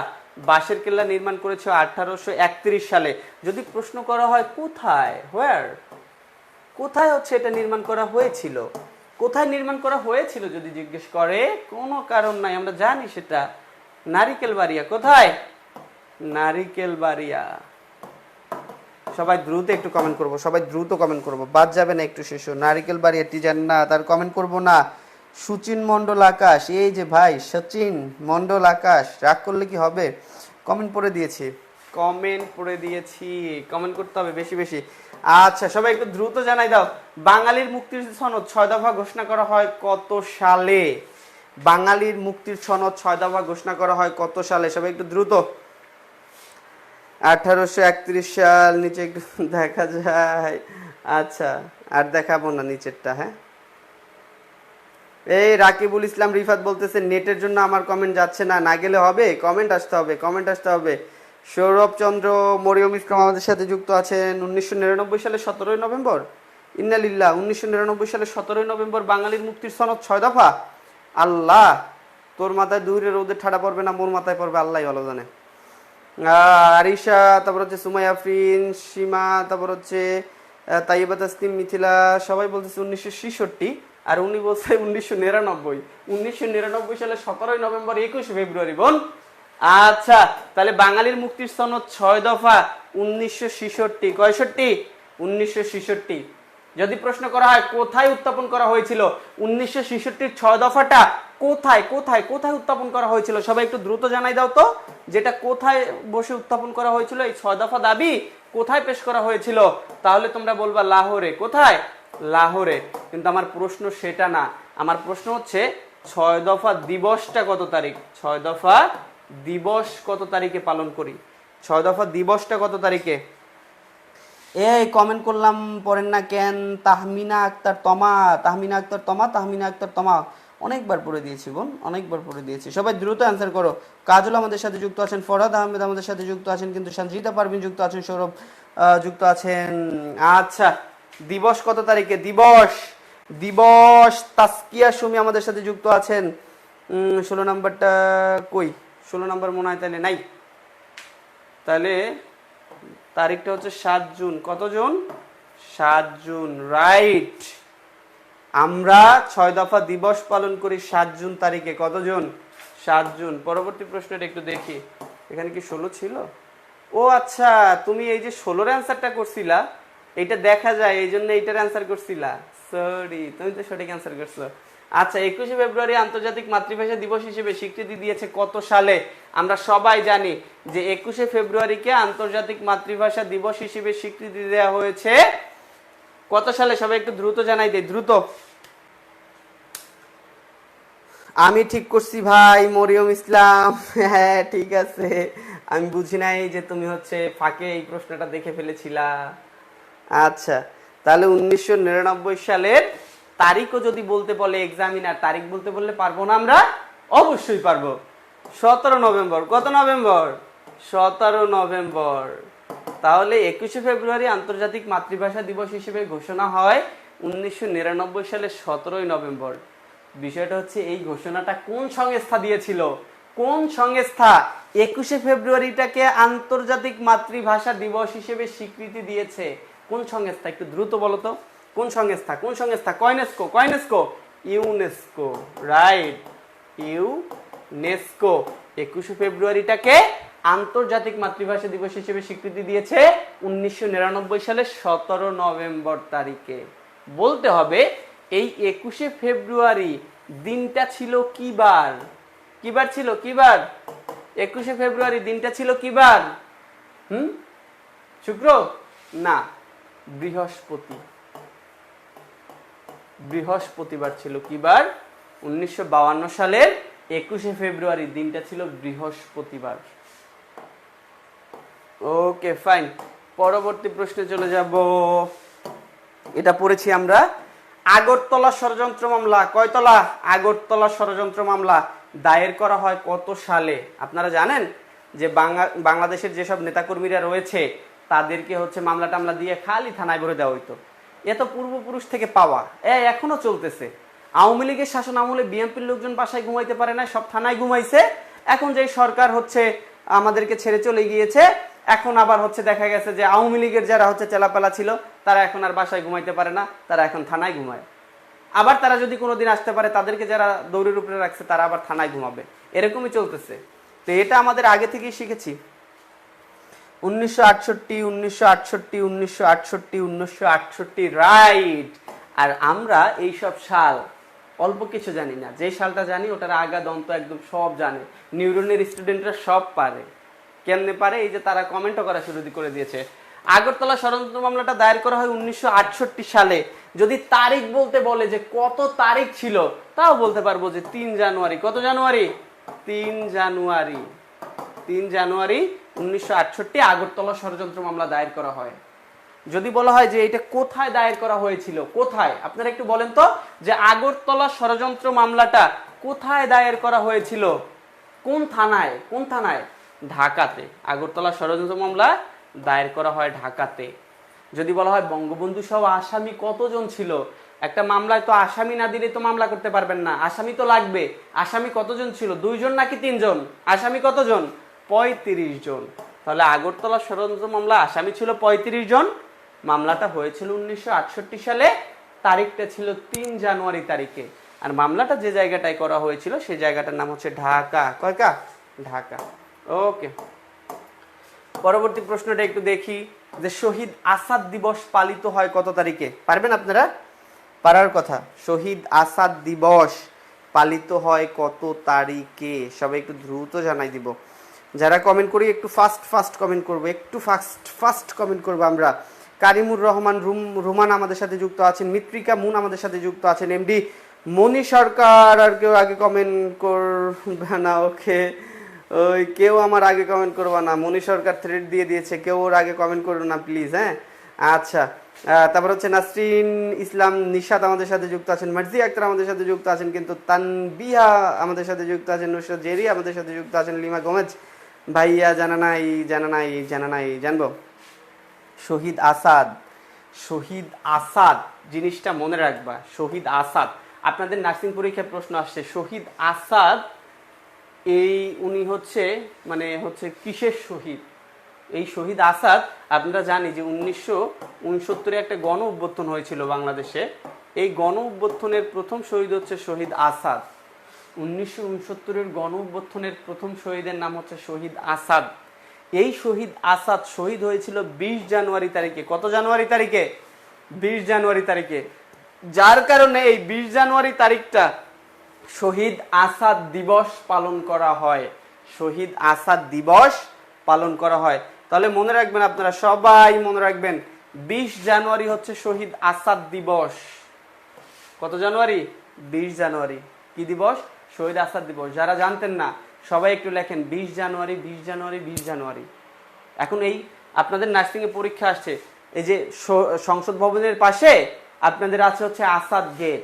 পরীক্ষা আসছে আসাদ গেট কত সালকে স্মরণ করিয়ে দেয়? আসাদ গেট হচ্ছে 1969 কে স্মরণ করিয়ে দেয়। কারণ কি? 1969 গণ অভ্যুত্থান, যেখানের প্রথম শহীদ হচ্ছিল শহীদ আসাদ। আর উনি শহীদ হয়েছিল 20 জানুয়ারি তারিখে, যার কারণে এই 20 জানুয়ারি তারিখটা শহীদ আসাদ দিবস পালন করি। ওকে ফাইন, পরবর্তী প্রশ্ন। সবাই একটু দ্রুত দেখো, বাংলাদেশ, বর্তমানের বাংলাদেশ বর্তমান বাংলাদেশের কোন অংশ সমতট বলে, মানে পূর্বে সমতট নামে পরিচিত ছিল বাংলাদেশের কোন জায়গাটা? প্রশ্নটা একটু পেঁচাই বলছে, জায়গার নাম বলে আপনাকে হচ্ছে ইন নাম বলতে পারতো, জনপদের নাম, কিন্তু সেটা না বলে আপনাকে বলল বর্তমানের বাংলাদেশ, বর্তমান বাংলাদেশের কোন অংশকে সমতট বলে? সমতট বলতো কোন অংশকে? কোন জনপদের অংশ ছিল সবাই? নাহিদ হাসান, একটুর জন্য আসাদদের কাছে আমার থাকার কথা ছিল, বাট আমি সেদিন নানি বেড়ে গেছিলাম। হ্যাঁ, একটুর জন্য বেঁচে গেছো। স্মৃতি বিশ্বাস আমাদের সাথে যুক্ত আছেন কিন্তু, তাইবা তাসনিম, মরিয়ম ইসলাম যুক্ত আছেন কিন্তু, নুসরাত জাহান রিয়া আমাদের সাথে যুক্ত আছেন, আরিশা যুক্ত আছেন কিন্তু আমাদের সাথে, আমার আগে দিয়া দিছে একজন। আচ্ছা, সৌরভ চন্দ্র আমাদের সাথে যুক্ত আছেন, কুমিল্লা নোয়াখালী। MST মিম পারভিন নাম বলে দিয়েছি, তাসকিয়া সুমি নাম বলে দিয়েছি, সবার নাম বলে দিয়েছি।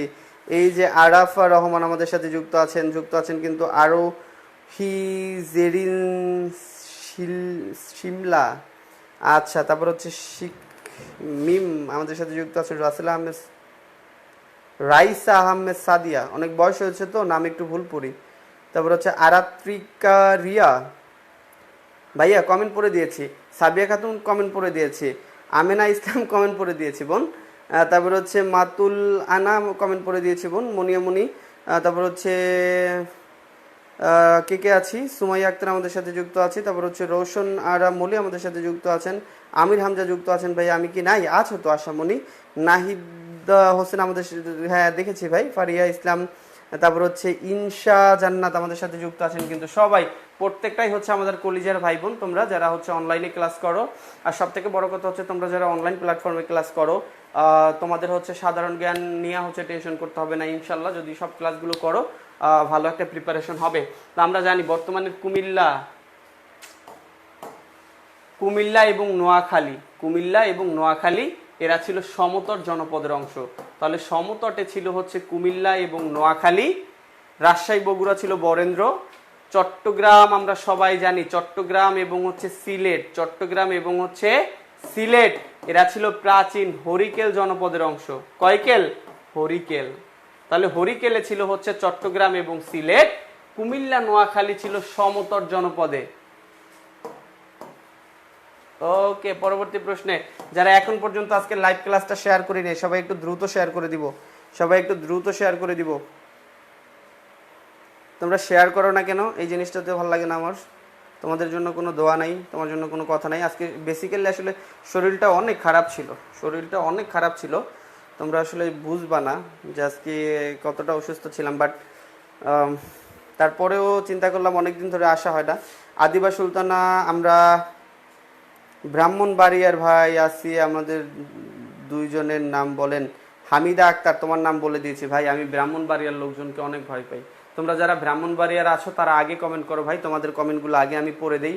তোমরা আবার কখন না কখন রাগ হয়ে যাও, পরে হচ্ছে আমার মাথার আর থাকবে না, চারা একটাও আস্থা থাকবে না। ভাই তোমরা হচ্ছে অনেক হচ্ছে ব্রাহ্মণবাড়িয়ার যারা আছো তারা আগে কমেন্ট করো, ফার্স্ট কমেন্ট করো। তোমাদের তো আগে পড়বো, আর কারো তো পড়তে পারি আর না পারি। ব্রাহ্মণবাড়ি এবং শরীয়তপুরের নাম আমি পড়বো। এক বাসার মুরগি আর এক বাসায় গিয়া হচ্ছে উঠানে গিয়া, তাও হচ্ছে একটু টয়লেট করছে, তা নিয়ে ঝগড়া, যে মুরগি তুই বান্ধে পালতে পারো না, এত মুরগি পালার শখ, তুই হচ্ছে মুরগি একটু হচ্ছে বান্ধে সেন্ধে পাল, এরকম সারিয়ে পালো কেন? এটা নিয়ে ঝগড়া, দুইজন মার্ডার, ভাবা যায়? না, এদের সাথে আমি কখনোই হচ্ছে বার্গেটিং করবো না। ব্রাহ্মণবাড়িয়া যারা আসো লাইন ধরো, তোমাদের নাম আগে বলে দিব। ব্রাহ্মণবাড়িয়া কারা?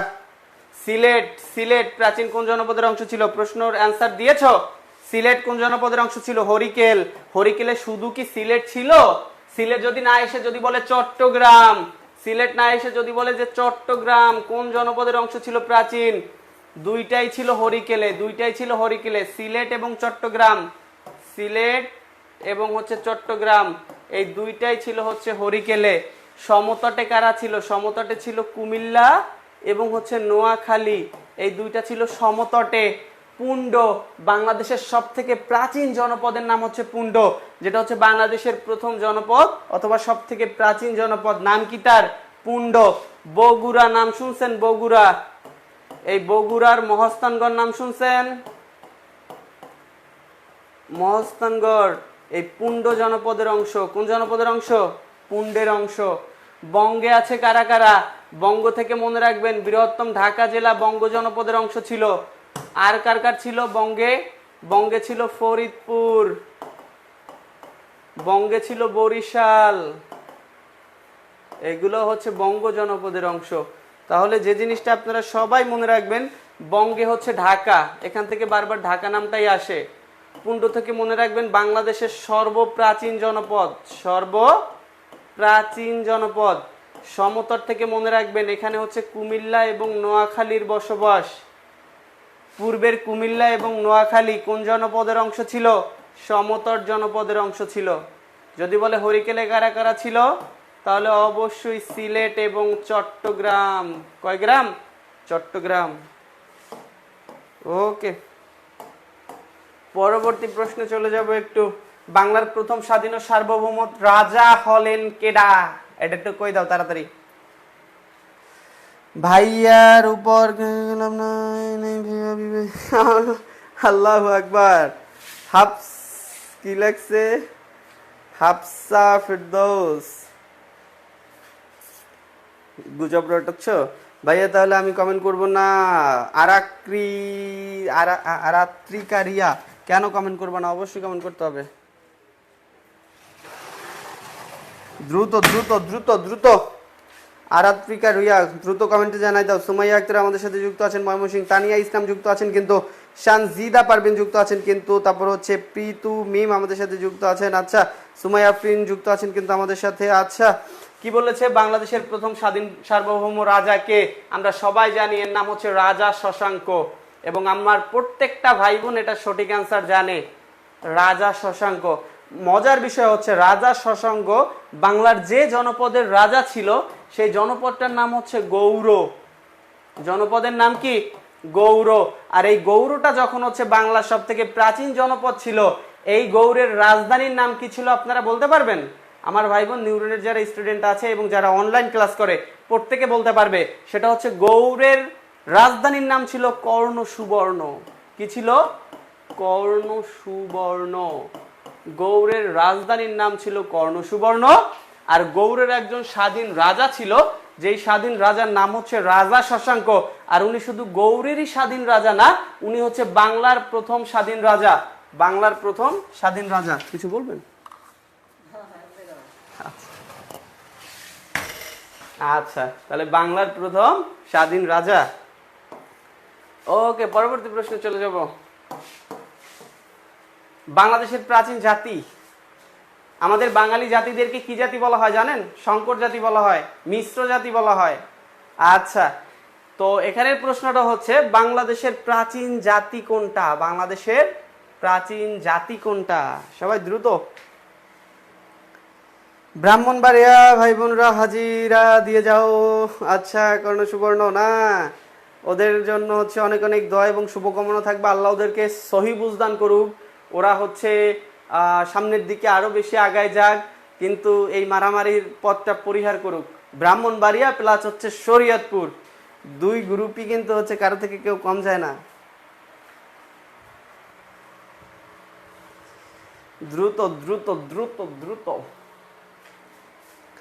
সবার আগে বলেছি ঘ, সৌরভ তো সবার আগেই বলো, কমেন্ট তো আসে সবার পরে।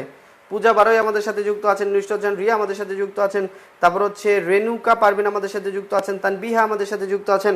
বলতেছে আর্য, না বোন আর্য হবে না।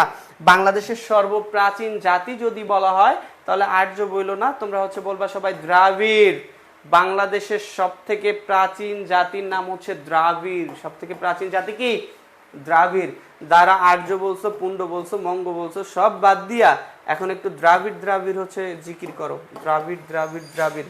বাংলাদেশের সব থেকে প্রাচীনতম জনপদের নাম হচ্ছে দ্রাবিড়। সবার আগে তাবিয়া তাসনিম মিথিলা। আরে বা, ওকে ফাইন, পরবর্তী প্রশ্নটা একটু দেখি যে কি প্রশ্ন আছে আমাদের। বাংলাদেশের সমুদ্র বা উপকূলের দৈর্ঘ্য কত? বাংলাদেশের সমুদ্র বা উপকূলের দৈর্ঘ্য কত? আমরা সবাই হচ্ছে বাংলাদেশের সীমান্ত নিয়ে আলোচনা করেছিলাম না, যে বাংলাদেশের মোট সীমান্ত আছে 5138 কিলোমিটার। এটাকে আবার দুইটা ভাগে ভাগ করেছিলাম। তার মধ্যে স্থল সীমানা ছিল 4427 কিলোমিটার।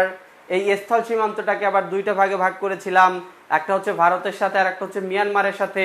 মিয়ানমারের সাথে আমাদের সীমান্ত দৈর্ঘ্য আছে 4156 কিলোমিটার।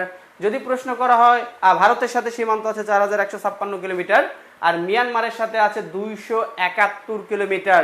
এটা বিজিবির তথ্য অনুযায়ী, তাই তো? আচ্ছা, আর বিজিবির তথ্য অনুযায়ী বাংলাদেশের সমুদ্র বা উপকূলীয় সীমানা হচ্ছে সঠিক উত্তর দেয়া নাই, তবে কাছাকাছি যেটা আছে সেটাই দিতে হবে আপনাকে, কারণ আপনাদের নার্সিং পরীক্ষা একবার সেম অপশনগুলোই ছিল, যেখানে 710টা ছিল এবং ওরা এইটাকেই রাইট অ্যান্সার ধরছে। কারণ নার্সিং এ নেগেটিভ মার্কিং নাই, তার মানে আপনি স্কিপ করতে পারবেন না, অ্যান্সার করবেন। অ্যান্সার করবেন কোনটা? যেটা সব থেকে একদম ক্লোজ থাকবে। মূলত আমার সঠিক অ্যান্সার হচ্ছে 711 কিলোমিটার।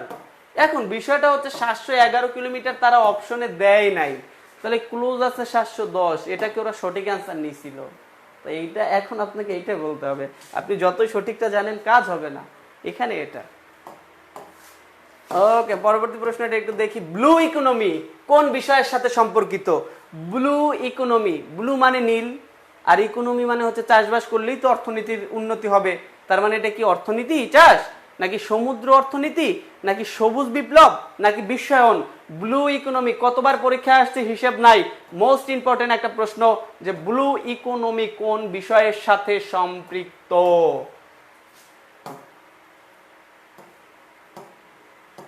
তোমরা কি অ্যান্সার করতে পেরেছো?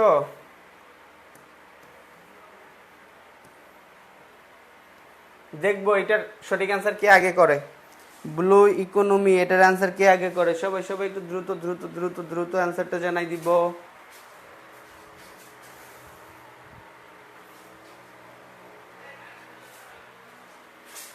সবাই একটু দ্রুত জানাই দেই তো যে ব্লু ইকোনমি কিসের সাথে সম্পৃক্ত। ব্রাহ্মণ ভাই বোনেরা আগে যদি দিব, এটা সত্যি নাকি? কেন কষ্ট লাগলো নাকি ভাই? আমার ফোনটা বন্ধ হয়ে গেল, আমার ফোন এই নাই মেই, এই ফোনটা একটু চার্জ দাও তো, 2% চার্জ। কোন পাশে খুঁজে পাই না তো, অন নাই তো, এদিকে নিয়ে শুনি। আচ্ছা, যে জায়গায় একটু খুঁজে তাড়াতাড়ি আমি চার্জ দে। এই পেশে হইলে এই পেশে আয়।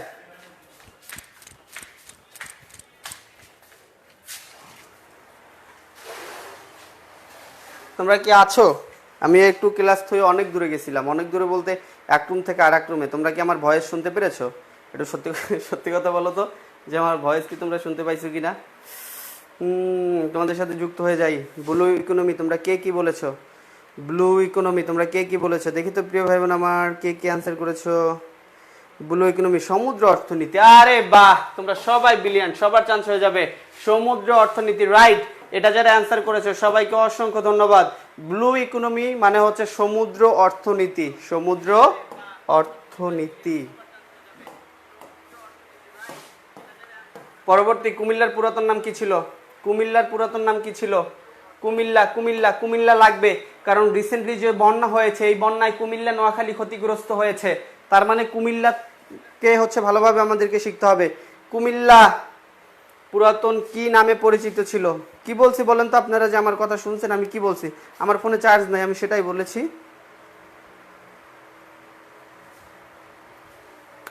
ওরা বললো যে চার্জার নাকি এই রুমে, আসলে তো এইখানে।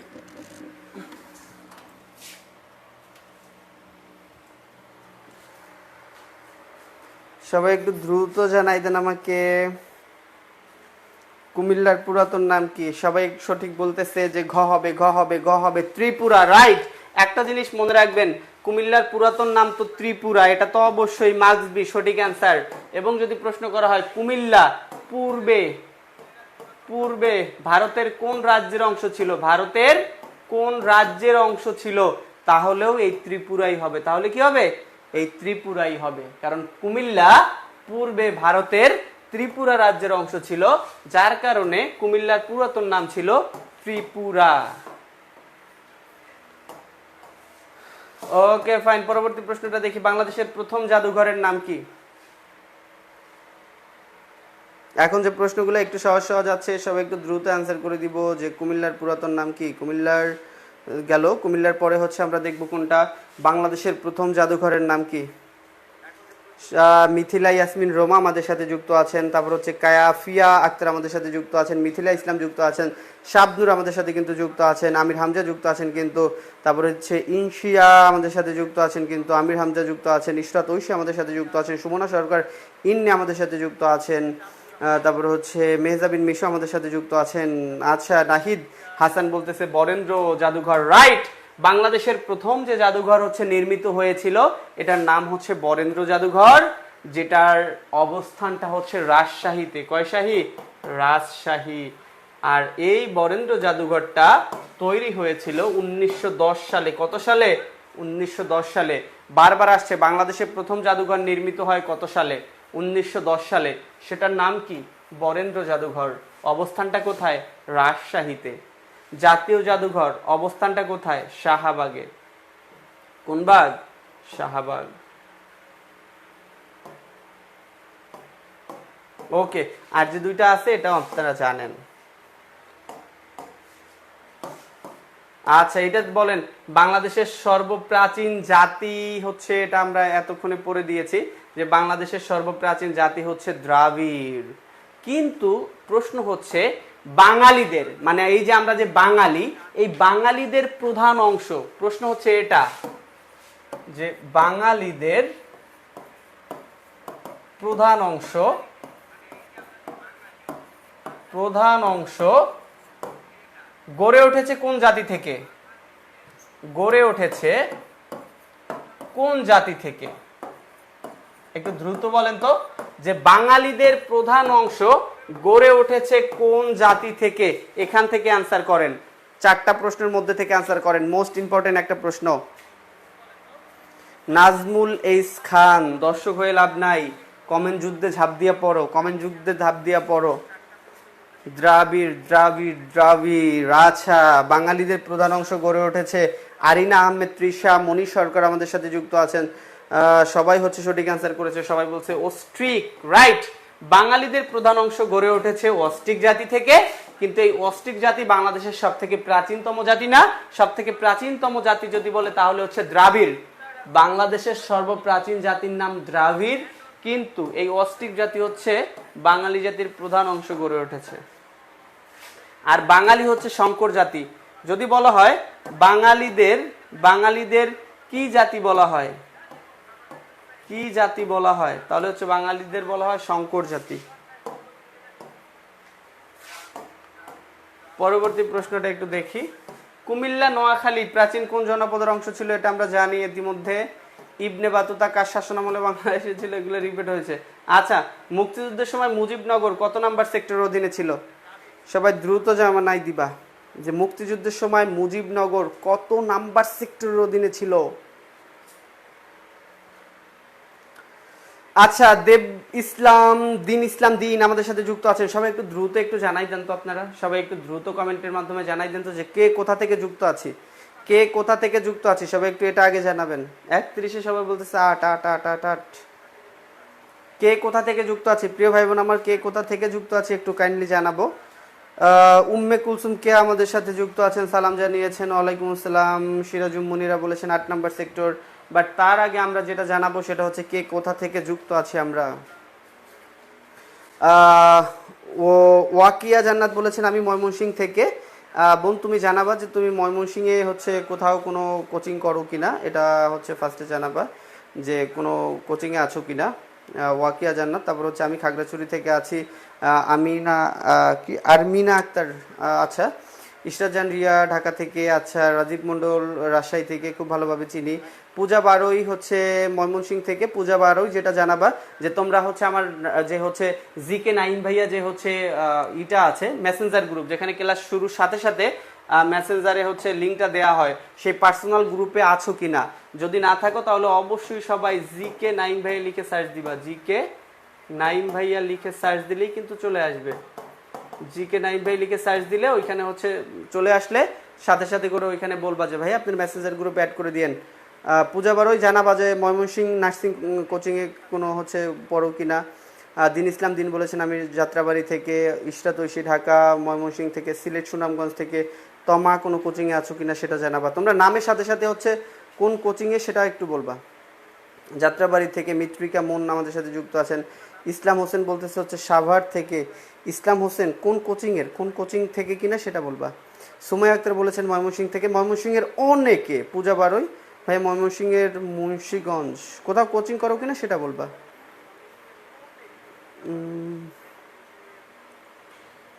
আচ্ছা আচ্ছা, পটুয়াখালী সৌরভ, আমার বাসা হচ্ছে পটুয়াখালী। আচ্ছা, ঢাকা সায়েন্স ল্যাব। আচ্ছা, অনেকে অনেক জায়গা থেকে আছো, বাট ময়মনসিংহে যারা আছো তারা ময়মনসিংহ সালমান ফার্সি ভাই পরিচালিত কেউ নিউরো নার্সিং কোচিংয়ে আছো কিনা সেটা একটু হচ্ছে জানাবা। সালমান ফার্সি ভাই পরিচালিত নিউরো নার্সিং কোচিংয়ে আছো কিনা। আচ্ছা, তাহলে মুক্তিযুদ্ধের সময় যদি বলা হয় 2 নাম্বার সেক্টরে কারা ছিল, আপনারা জানেন না মুক্তিযুদ্ধের সময় 2 নাম্বার সেক্টরে কারা ছিল? জানি তো আমরা 2 নাম্বার সেক্টরে ছিল ঢাকা, রাইট। 2 নাম্বার সেক্টরে কারা ছিল? ঢাকা। 10 নাম্বারটা কি পদ ছিল ভাই? 10 নাম্বারটা কি পদ ছিল? আমার প্রিয় ভাই বোন সবগুলো এটা জানে। 10 নাম্বারটা কি পদ? 10 নাম্বারটা কি পদ? 10 নাম্বারটা হচ্ছে নৌপদ, রাইট। মহান মুক্তিযুদ্ধের সময় নৌপথটা ছিল 10 নাম্বার সেক্টর। আচ্ছা, ময়মনসিংহ আমার ডিস্ট্রিক্ট আছে মুন্সিগঞ্জ। আচ্ছা, থ্যাংক ইউ। এরপর যদি বলা হয় যে 8 নাম্বার সেক্টরে কারা ছিল, 8 নাম্বার সেক্টরে কারা ছিল? 8 নাম্বার সেক্টরে ছিল মুজিবনগর। আপনারা জানেন না কুষ্টিয়ার মেহেরপুরে মুজিবনগর সরকার গঠন করা হয়েছিল? এই মুজিবনগর নামক জায়গাটা ছিল 8 নাম্বার সেক্টরে। তাহলে 1 নাম্বার সেক্টরে কারা ছিল জানেন তো আপনারা? 1 নম্বরে কারা ছিল? 1 নম্বরে ছিল চট্টগ্রাম। বারবার পরীক্ষা আসছে, মহান মুক্তিযুদ্ধের সময় চট্টগ্রাম কত নম্বর সেক্টরের অধীনে ছিল? 1 নাম্বার সেক্টরের অধীনে ছিল। ওকে,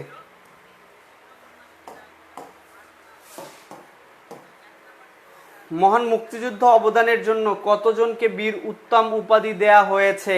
কতজনকে বীর উত্তম উপাধি দেয়া হয়েছে? সবাই একটু দ্রুত জানাই দাও যে কতজনকে বীর উত্তম উপাধি দিয়েছি।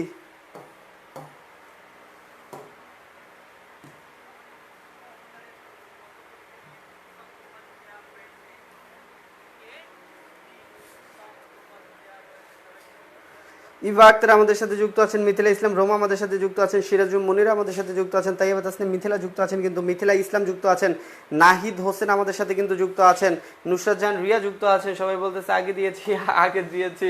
আচ্ছা, তোমাদেরকে গাইড এমনি দিয়ে দিব, সমস্যা নাই। আগে ছিল 68 জন। Nahid Hossain, thank you, right. মহান মুক্তিযুদ্ধ অবদানের জন্য বীর উত্তম উপাধি দেওয়া হয়েছে 67 জনকে। আচ্ছা, 67 জন কি পেল তাহলে? বীর উত্তম। 7 জন বীর শ্রেষ্ঠ। 7 জন কি? বীর শ্রেষ্ঠ। আচ্ছা, 7 জন বীর শ্রেষ্ঠ হলে 174 জন কি? আপনারা একটু বলেন তো যে 174 জন কি ছিল? 174 জন ছিল বীর বিক্রম। বীর বিক্রমের সংখ্যা ছিল 174 জন। আর 424 জন ছিল বীর প্রতীক। মহান মুক্তিযুদ্ধের অবদানের জন্য বীর প্রতীক উপাধি পেয়েছে কতজন? 424 জন। কতজন? 424 জন। ওকে, তাহলে দেখেন বীরশ্রেষ্ঠ 7 জন, বীর উত্তম 67 জন, বীর বিক্রম 174 জন, আর বীর প্রতীক হচ্ছে 424 জন। আচ্ছা, পরবর্তী প্রশ্নটা একটু দেখি। এস ফোর্স কার নাম অনুসারে গঠন করা হয়েছে? এস ফোর্স, আপনারা জানেন মহান মুক্তিযুদ্ধের সময় 3টা ফোর্স গঠন করা হয়েছিল। একটার নাম হচ্ছে এস ফোর্স, একটা হচ্ছে এস ফোর্স, একটা হচ্ছে কে ফোর্স, আর একটা হচ্ছে জেড ফোর্স। এই 3টা ফোর্স গঠন করা হয়েছিল মহান মুক্তিযুদ্ধের সময়। বলতে হবে এই এস ফোর্সটা কার নাম অনুসারে গঠন করা হয়েছিল? পারবেন আপনারা? যারা এখন পর্যন্ত ক্লাসটাতে একটা লাইক করি নাই অবশ্যই হচ্ছে একটা লাইক করে দিব। যারা ক্লাসটাতে এখন পর্যন্ত একটা লাইক করি নাই অবশ্যই একটা লাইক করে দিব, একটা লাইক করে দিব, একটা লাইক করে দিব দ্রুত।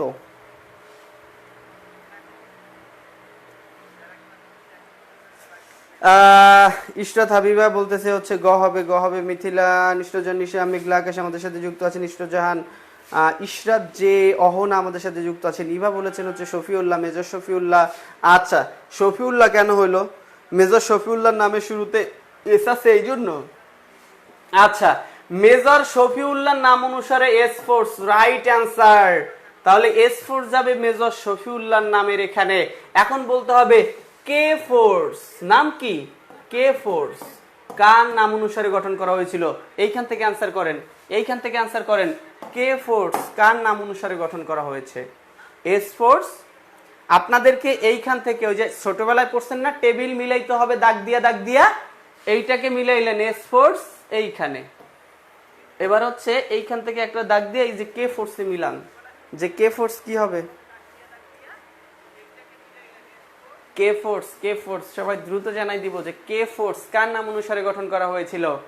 এই যে এটা আসবে এইখানে, মেজর খালেদের নামে কে ফোর্স গঠন করা হয়েছিল। আচ্ছা, তাহলে বাদ রইল জেড ফোর্স। এই জেড ফোর্স কার নাম অনুসারে গঠন করা হয়েছিল? তিনটা ফোর্স, তিনটা ফোর্স থেকেই আপনাদের নার্সিং পরীক্ষা থেকে বিভিন্ন ভার্সিটি মেডিকেল পরীক্ষায় কিন্তু প্রশ্ন হয়, তিনটাই জানবেন। তাহলে জেড ফোর্সটা কার নাম অনুসারে গঠন করা হয়েছিল? দ্রুত মিলাই দেন দাগ দিয়া। Major Khaled, major Khaled, major Khaled. Waqiah বলেছেন মেজর খালেদ, মেজর জিয়াউর রহমান। তাসকিয়া সুমি আমাদের সাথে যুক্ত আছেন, মেঘলা আকাশ আমাদের সাথে কিন্তু যুক্ত আছেন। সবাই বলতেছে তিনটা ফোর্স মনে রাখতে হবে, তিনটা ফোর্স। মহান মুক্তিযুদ্ধের সময় তিনটা ফোর্স পরিচালনা করা হয়েছিল, যার মধ্যে একটা হচ্ছে এস ফোর্স যেটা মেজর শফিউল্লাহর নামে, একটা হচ্ছে কে ফোর্স যেটা মেজর খালেদের নামে, আর একটা হচ্ছে জেড ফোর্স যেটা হচ্ছে জিয়াউর রহমানের নামে। দেখছেন তাহলে রেখা কোন দিকে কোনটা গেছে? Z force Ziaur Rahman, S force major Shafiullah, K force major খালেদের নাম অনুসারে। আচ্ছা, পরবর্তী প্রশ্ন।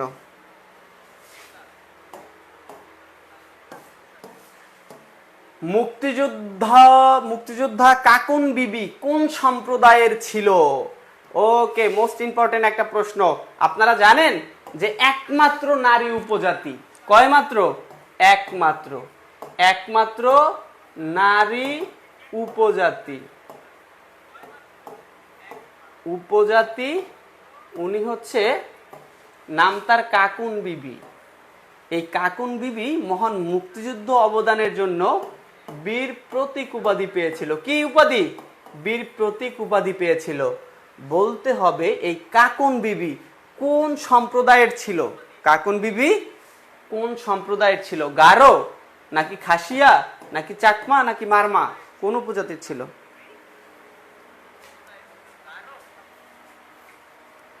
সবাই দ্রুত বলে দিব, দ্রুত বলে দিব যে কোন উপজাতির ছিল। সবাই বলতেছে, কেউ বলতেছে খাসিয়া, আর কেউ কি বলতেছে খাসিয়া খাসিয়া খাসিয়া। ফারহানা ইসলাম বলতেছে খাসিয়া, তারপর হচ্ছে আমনা ইসলাম, তারপর হচ্ছে শর্মিষ্ঠা মণ্ডল চৈতি অবশ্যই হচ্ছে দাওয়াত দিবা, সামনে তোমাদের অনুষ্ঠান, পূজা বারোই। জানি না ভাইয়া, আমি অবশ্যই জানতে হবে বোন, যেহেতু যুক্ত আছো। খুব ক্ষুধা লাগছে আমার। হচ্ছে মিম পারভিন আমাদের সাথে যুক্ত আছেন, এমএসটি মিম পারভিন। তারপর হচ্ছে মিত্রিকা মন যুক্ত আছেন, হুজাইফা আক্তার সাদিয়া কিন্তু আমাদের সাথে যুক্ত আছেন। জান্নাতুল ইসলাম বলেছেন কাকন বিবি ছিল খাসিয়া উপজাতির, রাইট। আপনাদেরকে প্রশ্ন হচ্ছে বাংলাদেশের দুইটা উপজাতি আছে মাতৃতান্ত্রিক, একটা হচ্ছে তার মধ্যে খাসিয়া আর একটার নাম কি? বাংলাদেশে মোট 50 প্রকারের উপজাতির মধ্যে দুইটা আছে মাতৃতান্ত্রিক। কয়টা? মাতৃতান্ত্রিক আছে দুইটা। এর মধ্যে একটার নাম আমি বলে দিলাম যে এই খাসিয়া, খাসিয়া এইটা হচ্ছে মাতৃতান্ত্রিক। আর 2 নম্বরে কার নাম হবে বলেন? মাতৃতান্ত্রিক দুইটা উপজাতি আছে, একটার নাম খাসিয়া, কাকুন বিবি ছিল খাসিয়া উপজাতির। আর একটা কি হবে?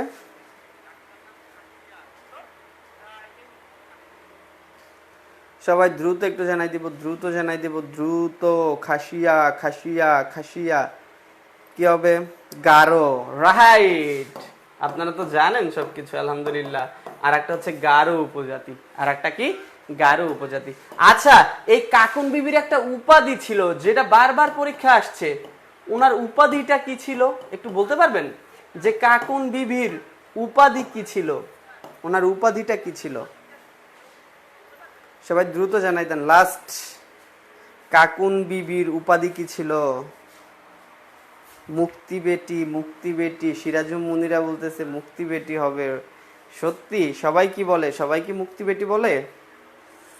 সবাই কি মুক্তি বেটি বলতেছে? আচ্ছা, মুক্তি বেটি, রাইট। উনি হচ্ছে মুক্তি বেটি নামে পরিচিত ছিল। মুক্তি বেটি নামে পরিচিত ছিল। আর আচ্ছা, বাঙালি দুইজন নারী মুক্তিযোদ্ধা আছে, দুইজন মুক্তিযোদ্ধা আছে, ওনারা হচ্ছে বাঙালি নারী। বাঙালি নারী, আপনারা কি ওনাদের নাম দুইটা বলতে পারবেন? একজন হচ্ছে তারামন, একজন কি একজন হচ্ছে তারামন বিবি, আর একজন কি? একজন হচ্ছে তারামন, আর একজনের নাম কি? একটু দ্রুত বলে দেন। দুইজন নারী মুক্তিযোদ্ধা ছিল বাংলাদেশি, এর মধ্যে একজন হচ্ছে তারামন আর একজন হচ্ছে সেতারা বেগম। আচ্ছা, এই দুইজন হচ্ছে নারী, বাঙালি নারী মুক্তিযোদ্ধা। আর এই কাকুন বিবি ছিল উপজাতি, যিনি ছিল খাসিয়া উপজাতির। ওকে, আমরা হচ্ছে বাংলাদেশের বিষয় বলি, যতটুকু হচ্ছে মোটামুটি ছিল মহান মুক্তিযোদ্ধা থেকে বাংলাদেশের যে পুরাতন ইতিহাস এগুলো হচ্ছে মোটামুটি ভাবে দেখলাম। এর মধ্যে থেকে যদি প্রশ্ন আসে ইনশাল্লাহ হচ্ছে আমরা পারবো। আর বিগত সাল তথ্য যেটা বলতেছে যে এর বাইরে এই চ্যাপ্টার দুইটা থেকে প্রশ্ন আসার সম্ভাবনা খুবই কম। বাংলাদেশের ভৌগোলিক অবস্থান এবং পুরাতন ইতিহাসে যেসব প্রশ্ন বিগত সালে এসেছে, আমি যতটুকু অ্যানালাইসিস করেছি এবং বিগত সালের প্রশ্ন যেটা বলে এর বাইরে প্রশ্ন আসবে না। আর এর বাইরে যদি প্রশ্ন আসেও ইনশাল্লাহ আমার প্রিয় ভাই বোনদেরকে কোনো সমস্যা হবে না। নিউরন নার্সিং কোচিংয়ে যারা আছো তাদের কোনো সমস্যা হবে না, অনলাইন অথবা অফলাইনে যারা আছো, অথবা যারা হচ্ছে নিউরন নার্সিং এর ফ্রি ক্লাসগুলো দেখো, নাইম ভাইয়ার ক্লাসগুলো দেখো, নিউরন পাবলিকেশনের ফ্রি ক্লাসগুলো দেখো, ইনশাল্লাহ এতটুকু গ্যারান্টি দিয়ে বলতে পারি যে আপনার জিকে এর বিষয়টা আসলে অতটা কঠিন হবে না ইনশাল্লাহ। যদি হচ্ছে সম্পূর্ণ ক্লাস জুড়ে সাথে থাকেন, প্রত্যেকটা টপিকস ওয়াইজ যখন আগাবো আস্তে আস্তে, এরপরে মহান মুক্তিযুদ্ধ যাবার পরে আমরা সংবিধানে চলে যাব, সংবিধানের পর আরও যে সব কিছু আছে সব কিছু আস্তে আস্তে হচ্ছে আগাবো। আর সব সময় যে কথাটা বলি, বর্তমানের যুগ প্রতিযোগিতার যুগ, কেউ আপনাকে এক বিন্দু পরিমাণে ছাড় দেবে না। আর এইখানে যদি আপনাকে টিকে থাকতে হয়, লড়াই করে টিকে থাকতে হবে, আপনাকে সংগ্রাম করে টিকে থাকতে হবে। সংগ্রাম করার জন্য মন মানসিকতা আপনার থাকতে হবে। সবসময় অনলাইন ক্লাস অফলাইন ক্লাসে নিজের বেস্টটা দিয়ে ট্রাই করি আপনাদেরকে কিছু ভালো কিছু দেওয়ার জন্য। জানি না কতটুকু জানি বা হচ্ছে কতটুকু আপনাদের এই ক্লাস থেকে উপকৃত হন, বা আদৌ হচ্ছে আপনাদের কোনো নলেজে হচ্ছে অজানা বিষয়ে নতুন করে জানেন কিনা, নাকি এগুলো অনেক আগ থেকেই আপনারা জানতেন, সেটাও একটু কমেন্টে জানাবেন কিন্তু, যে আসলে হচ্ছে আপনারা নতুন কিছু জানেন কিনা বা হচ্ছে ক্লাস থেকে একটু উপকৃত হন কিনা, বুঝতে পেরেছেন? তো অবশ্যই হচ্ছে আপনারা হচ্ছে সাথে থাকবেন শেষ পর্যন্ত, ইনশাল্লাহ সাধারণ জ্ঞান বিষয়ে সমস্যা হবে না। আর যেহেতু অনার্সের সাবজেক্ট ইংরেজি, আপনারা হচ্ছে ইংরেজি ক্লাস করতে থাকেন, সব বিষয় নলেজ নিতে থাকেন, লাস্টে গিয়ে ইংরেজির উপরে কিছু সলভ ক্লাস হচ্ছে নিয়ে দিব, কোনো সমস্যা নাই, টেনশন করতে হবে না। আর হচ্ছে বেশি বেশি করে হচ্ছে বাবা মায়ের খেদমত করবেন, যারা বাবা মায়ের থেকে দূরে আছেন প্রত্যেকদিন একটু হচ্ছে কন্ট্যাক্ট করবেন, তারা কেমন আছে, ভালো আছে কিনা। আর সবসময় হচ্ছে তাদের কাছে দোয়া চাবেন, কারণ দোয়া একটা বড় বিষয়। মুরব্বীরা যদি আপনার উপরে খুশি থাকে তাহলে অবশ্যই হচ্ছে সৃষ্টিকর্তাও খুশি থাকবে। আপনাদের সবার কাছ থেকে বিদায় নিচ্ছি। যারা হচ্ছে সনাতন ধর্মাবলম্বী আছেন, আপনাদের পূজা কিছুদিনের মধ্যে শুরু হয়ে যাবে। এই বছরের পূজাটায় আনন্দটা তুলনামূলক একটু কম করবেন, কারণ অনেক হচ্ছে উৎসব পাওয়া যাবে। বেঁচে থাকলে ভালো একটা লাইফ যদি হচ্ছে সেট আপ দিতে পারেন, তাহলে এরকম হচ্ছে প্রোগ্রাম আরও পাবেন ইনশাল্লাহ। তো এইবারের যে অনুষ্ঠানটা, এটা মোটামুটিভাবে যতটুকু আপনার না করলেই নয় অতটুকু করবেন, বাদবাকি সময়টা আপনারা পড়াশোনার পিছনে সময় দিবেন। আপনাদের হচ্ছে যে অনুষ্ঠান আছে এটা হচ্ছে সফল হোক আপনাদের অনুষ্ঠান। হচ্ছে খুব দ্রুত আপনারা এই অনুষ্ঠানের কার্যক্রম শেষ করে পড়াশোনায় মনোনিবেশ করেন, কারণ হচ্ছে আপনাকে কিন্তু হচ্ছে অনেক বেশি পড়াশোনা করতে হবে এডমিশন সেক্টরে টিকে থাকতে হলে। আর যারা এখন পর্যন্ত হচ্ছে কোথাও ভর্তি হন নাই, তারা খুব দ্রুত নিউরন নার্সিং কোচিং সেন্টারের অনলাইন অথবা অফলাইন ব্যাচে ভর্তি হয়ে যান। আর ভর্তি হওয়ার সাথে সাথেই কিন্তু এক সেট বই শিট একদম সম্পূর্ণ ফ্রিতে পেয়ে যাচ্ছেন। সো আজকের মতো এখান থেকে বিদায় নিচ্ছি। আল্লাহ হাফেজ, আসসালামু আলাইকুম।